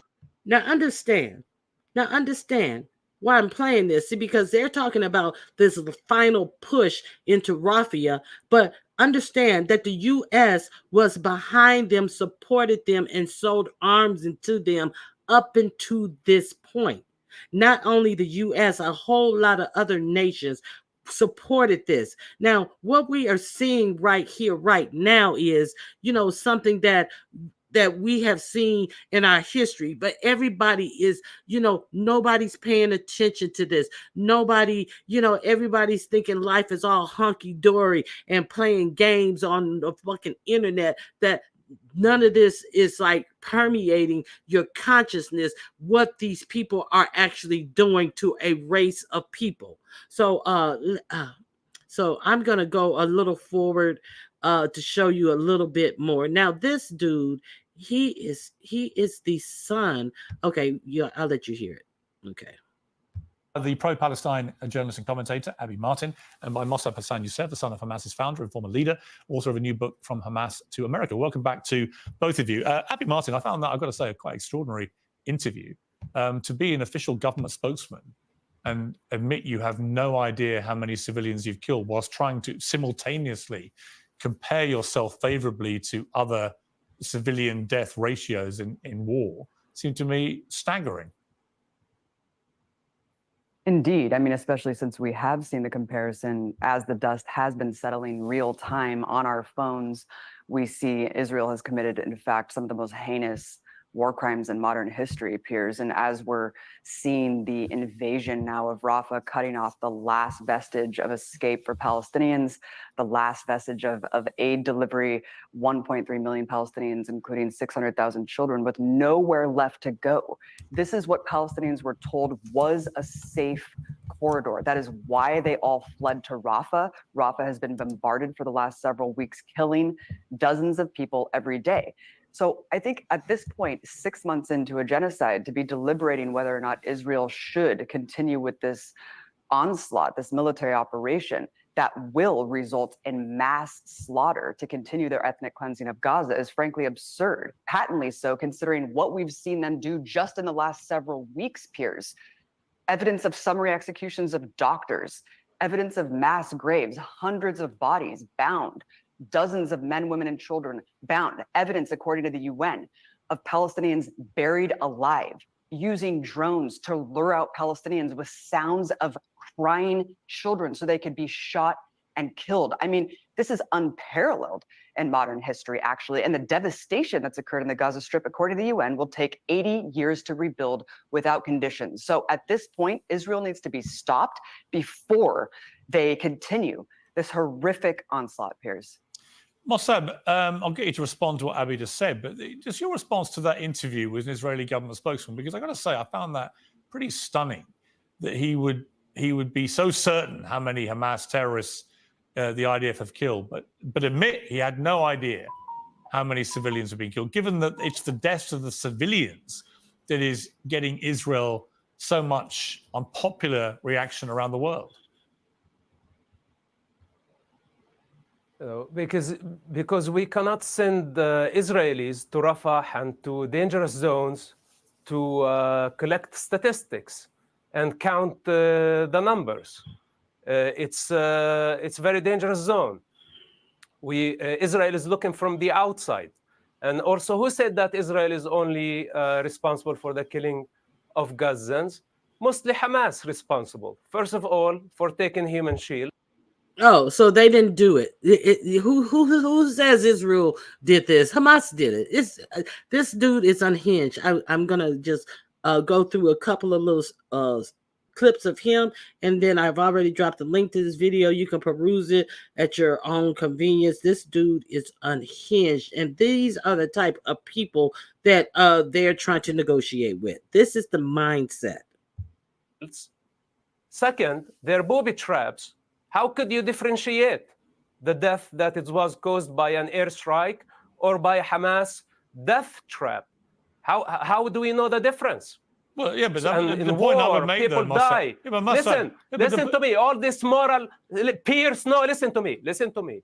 All this dilemma. You're going with your whatever morality. This is war. In war, people die. You need to wake up to this reality. Accept it. Stop this denial.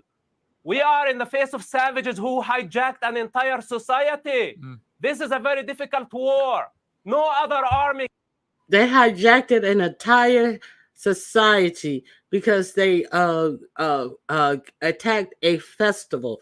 Was that the entire Israeli society that they attacked? But let's hear more propaganda. We can do the job, and I'm not willing to risk thousands of lives of foot soldiers to deal with this type of savages who hijacked the entire society. 100,000 people could have died. Could have, but they didn't. Israel is doing everything they could. Don't reduce it to the point. Do you have statistics? Who cares?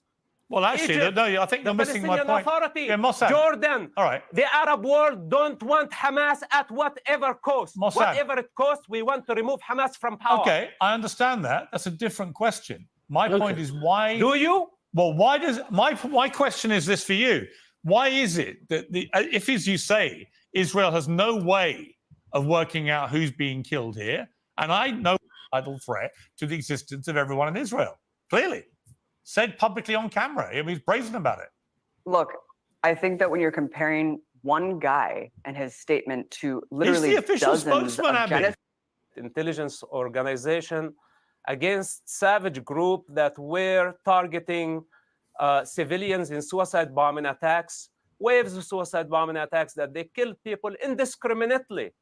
So Abby today want me for some reason to apologize for saving human life because my truth challenges her convenient truth.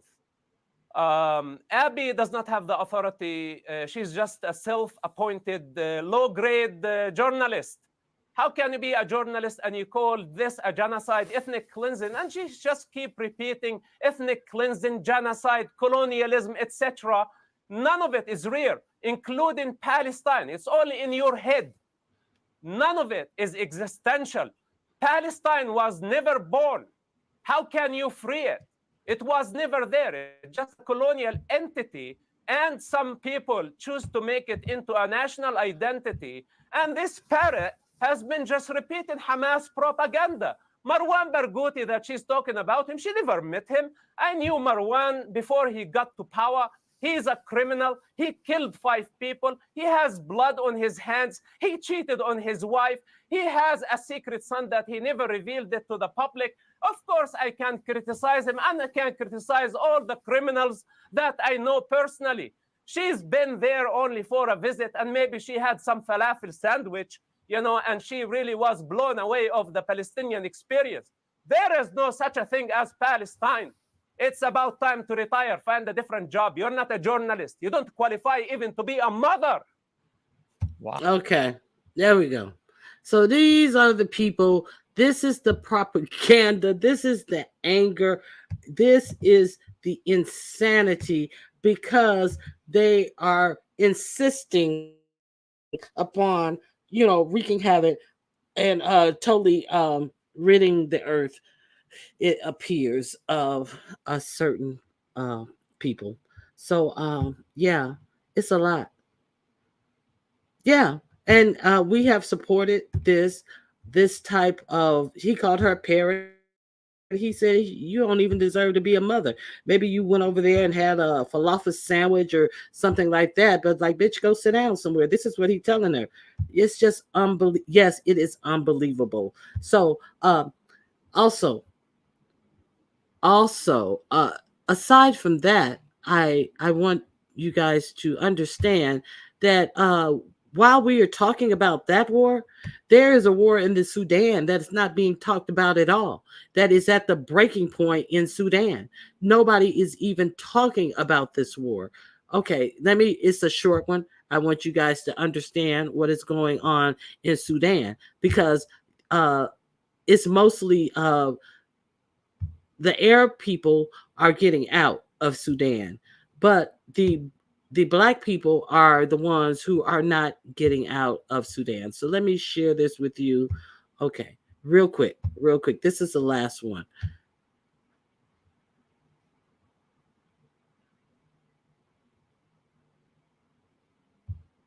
Yes, this is it.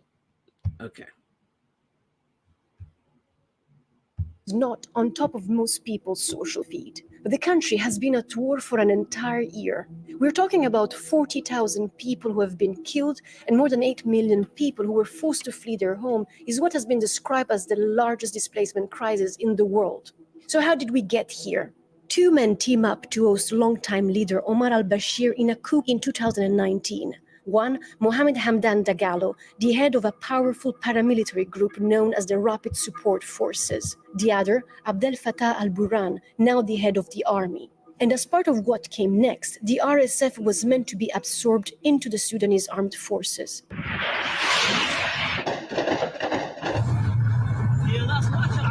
Okay, so these two forces were supposed to be combined.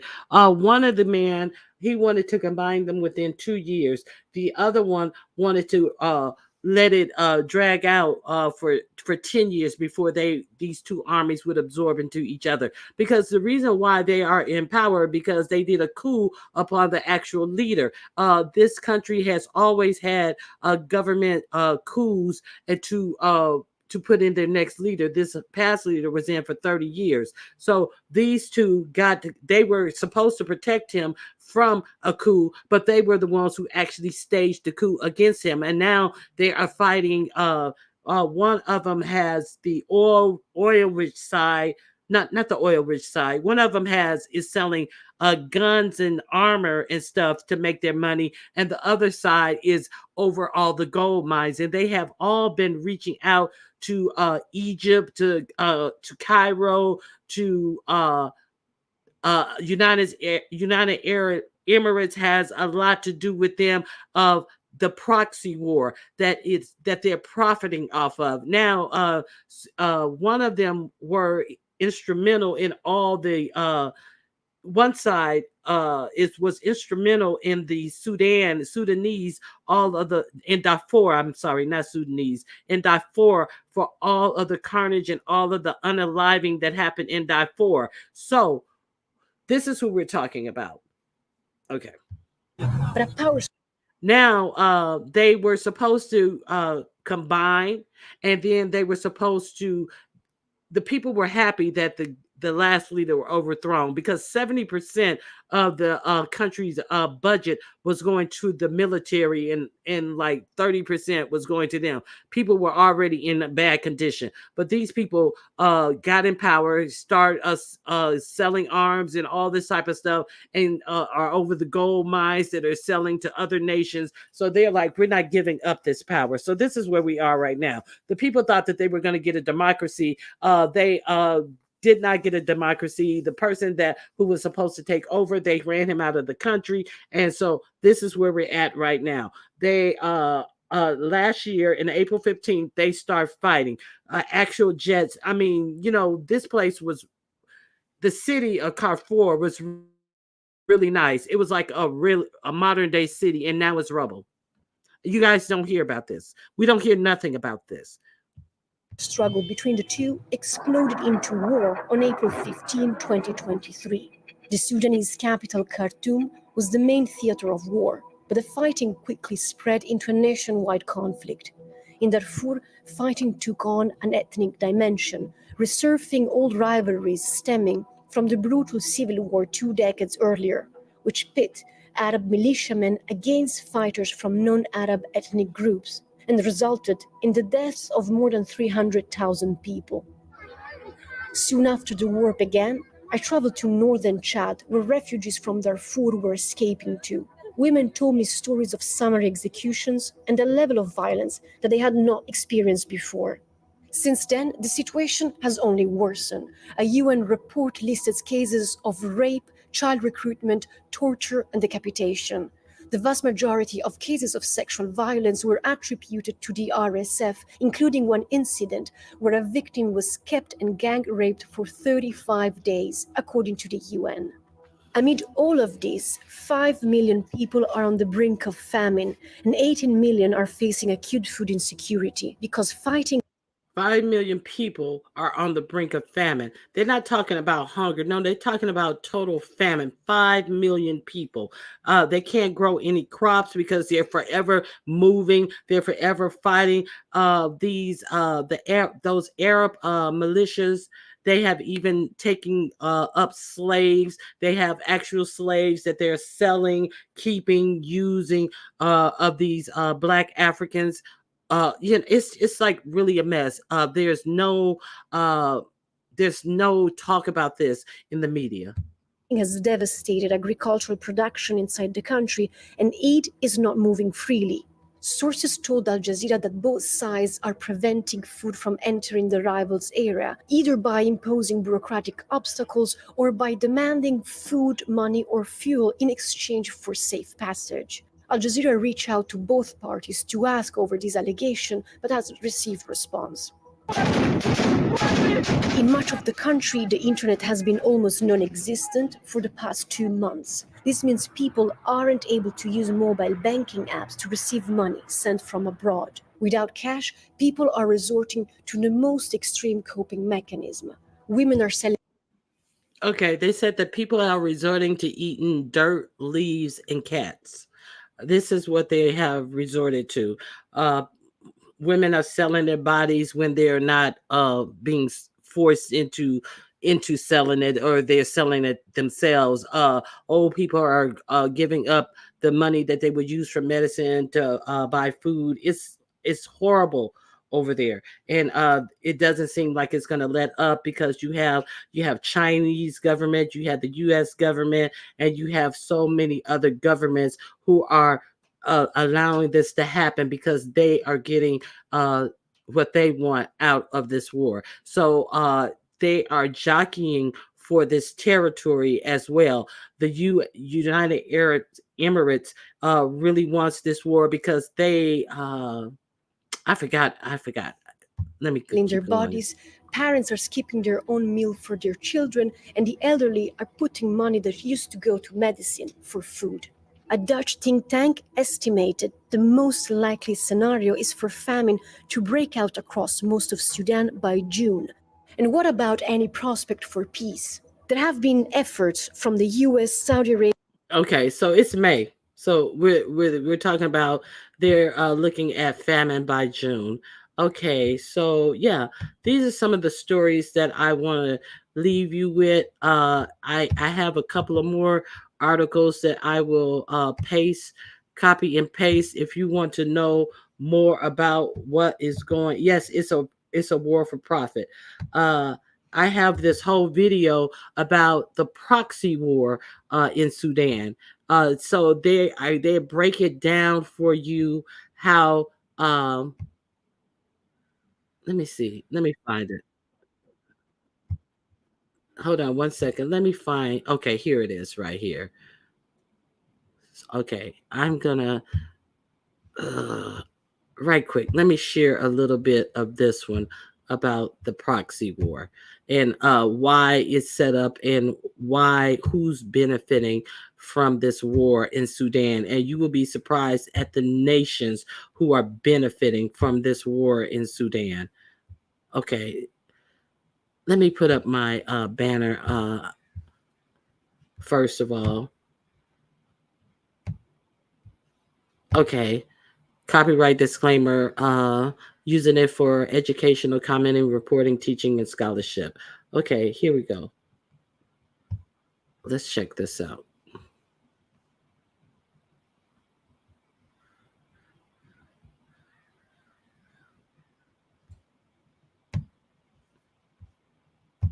Crises in the world. A sprawling civil war that has destroyed cities, killed a bare minimum of 13,000, and displaced more people than any other conflict on Earth.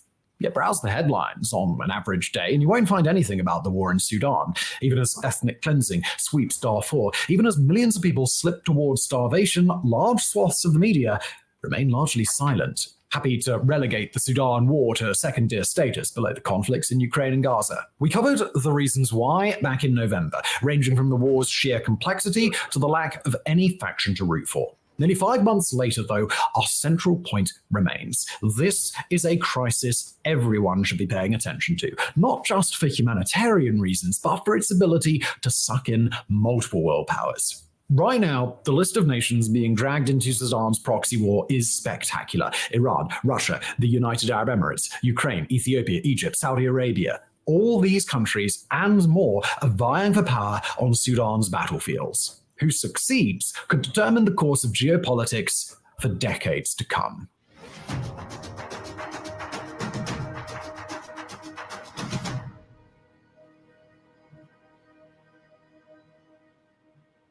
In the years since civil war erupted in Sudan on April 15th, 2023, the 45 million inhabitants of the West African nation have experienced hardship on a staggering scale. The UN estimates over 8 million people have been displaced by the fighting, far more than even in Syria or Ukraine. About 25 million people are in dire need of humanitarian assistance, while the International Rescue Committee... But you've heard about Syria and Ukraine, but have you heard about these people?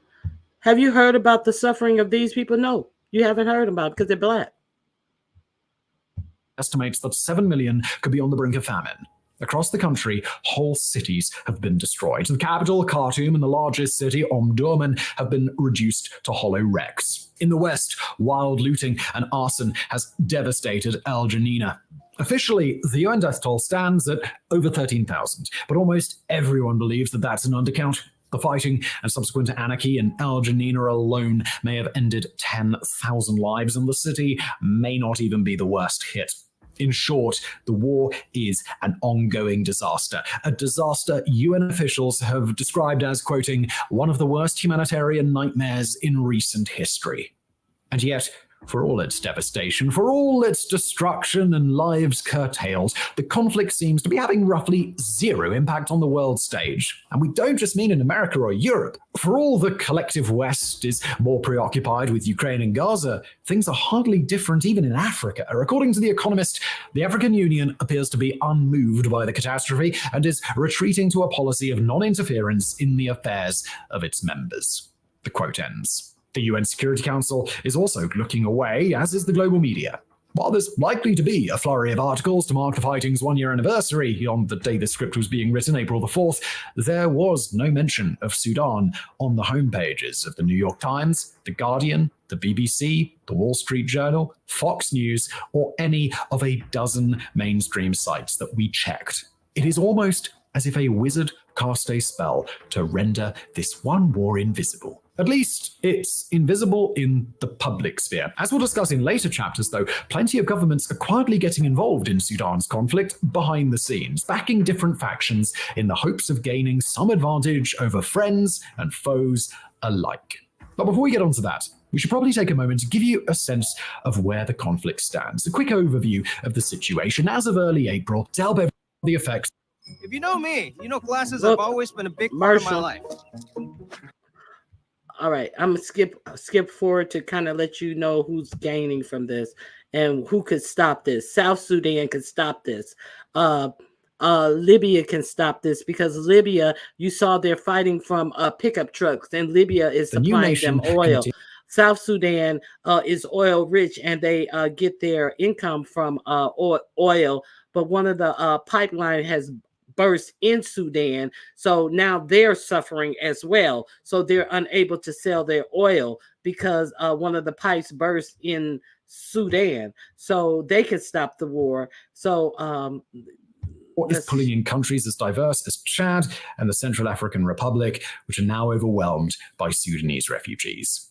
Then there are the effects that the conflict is having on the nation of South Sudan. Formerly a part of Sudan, South Sudan split off to become independent in 2011, taking the most lucrative oil fields with it. But because it's landlocked, the new nation continued to pump oil across its old overlord.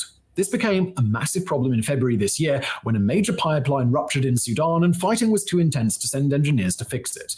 The result? A gigantic loss of income for South Sudan, an extremely poor, extremely unstable state that gets 90% of its revenue from oil sales. If you're interested in the impacts that this is having on South Sudan, we recently covered it in depth on our weekly news segment, The Situation Room, so learn more there. The short version, though, is that the economic hit could potentially either tilt South Sudan into chaos or else induce the government to militarily intervene in Sudan's conflict to restore the pipeline. Either way, it's a reminder of the Sudan war's ability to expand if it's not halted soon. To quote Chatham House one final time today, the wider Red Sea is an arena of geostrategic contest where the embers are already smoldering for a wider war that drags in all the world's main powers. End quote. It could be that the Sudan conflict becomes the match that finally sets this gigantic power alight. Even if it fails to spark a wider East African war, though, the potential remains for the conflict to bring increasing instability. The Center for Strategic and International Studies talks of a Libya scenario, where the SAF is able to retake the capital and central cities, but unable to shake the RSF from its stronghold in Darfur to the west. The result would be a Sudan largely split between East and West, just as happened in Libya. And you don't need to be a geopolitics obsessive to know that Libya's collapse was an epoch-shaking disaster. Aside from the violence, the partition of Libya sent waves of refugees scrambling for Europe, forever altering the continent's politics. The void at the center allowed space for terrorist groups to flourish, while the emergence of warlords led to the Wagner group's arrival. In America, the Benghazi attack led to the sprawling House Benghazi Committee investigation, which became central to politics for years. And this was just from the collapse of Libya, a country of around 7 million people, about the size of Massachusetts. Scale that up to Sudan, a nation both physically larger and with a population closer to that of California and Massachusetts combined, and you can see how this might be a problem. As the CSIS bluntly put it, Sudan's collapse would be cataclysmic, well beyond the extent of Libya's collapse. Of course, Okay, so it's a lot of other stuff in there. I watched the full video. I'm gonna drop the link in here so you guys can watch as well. I know I missed a lot of comments because I was behind the scenes, but I just want us to understand. This is the reason why I did this video today.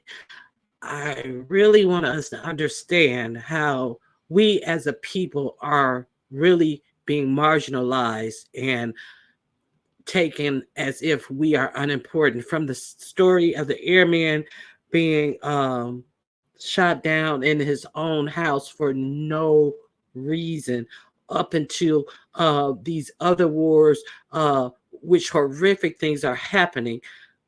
You don't even hear about this war that has been raging in the Sudan. And this is a place that other nations are coming in and taking their riches from them and just leaving the people to suffer. So understand that Joe Biden, is my opinion, that he is looking at the fact that the students have risen up against his policies in Israel. And this is the reason, this last push into the final refuge of these Palestinians is being diverted. So it's a lot going on in the outside world. And as you guys can see, these conflicts are going to have real lasting effects. A lot of nations have their hands in there, and we know that they don't have their hands in there for any for no good reasons. They have a strategic plan, and it's just letting me kind of see how we sit down and we can ignore things that are going on around us because it's not happening directly to us at this moment. And I'm just going to leave you with this, because this is what happened. First, they came for the communists, and I did not speak out because I was not a communist. Then they came for the socialists, and I did not speak out because I was not a socialist. Then they came for the trade unionists, and I didn't speak out because I was not a trade unionist. And then they came for the Jews, and I did not speak out because I was not a Jew. And then they came for me, and there was no one left to speak for me. So this is what I wanted to leave you guys with. That is an old statement. And I think that, it's a lot of distractions going on. Our heads are really stuck down into social media and understanding the nuances of the Umarians and all their fuck shit. And understand that a lot of us are really concentrating on fuck shit while the world is about to fuck us over. So, all right. Thank you guys for joining me. I'm going to read your comments on the replay. Thank you all for your comments. Don't forget the Perfect Pet Show is June 8th. The flyer, I put a fresh flyer on my community wall. It should be the first thing that you see. Thank all of my members. If you want a keychain, if you want to join the membership, I give a free keychain out for just to show my thanks to you. I appreciate you all for joining me on today. And with that, I'm going to bid you adieu. I'm so sorry the show ran this long, but I did want to. I had been pushing these stories, and that's why they're a little compiled up. But I just really felt the need to talk about these things on today. So thank you guys for coming out. I appreciate your support always. Please hit the like button if you haven't on your way out. And God bless you. Have a good day. And I'll see you guys on the YouTube streets. Oh, did I hit that link? Did I put that last link in? Let me make sure I put that last link in about the last one I just played. I think I did, but let me make sure. Okay. All right, guys. I'll see you on the YouTube streets. And, let's think about some things. All right. Have a blessed day. I'll see you around on the YouTube streets. Bye-bye.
Yes, I'm going to be over at King Roman News.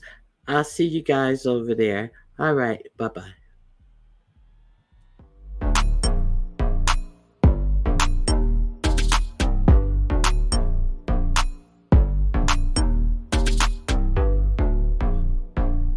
Happy Mother's Day to all you mothers if I don't see you before Sunday.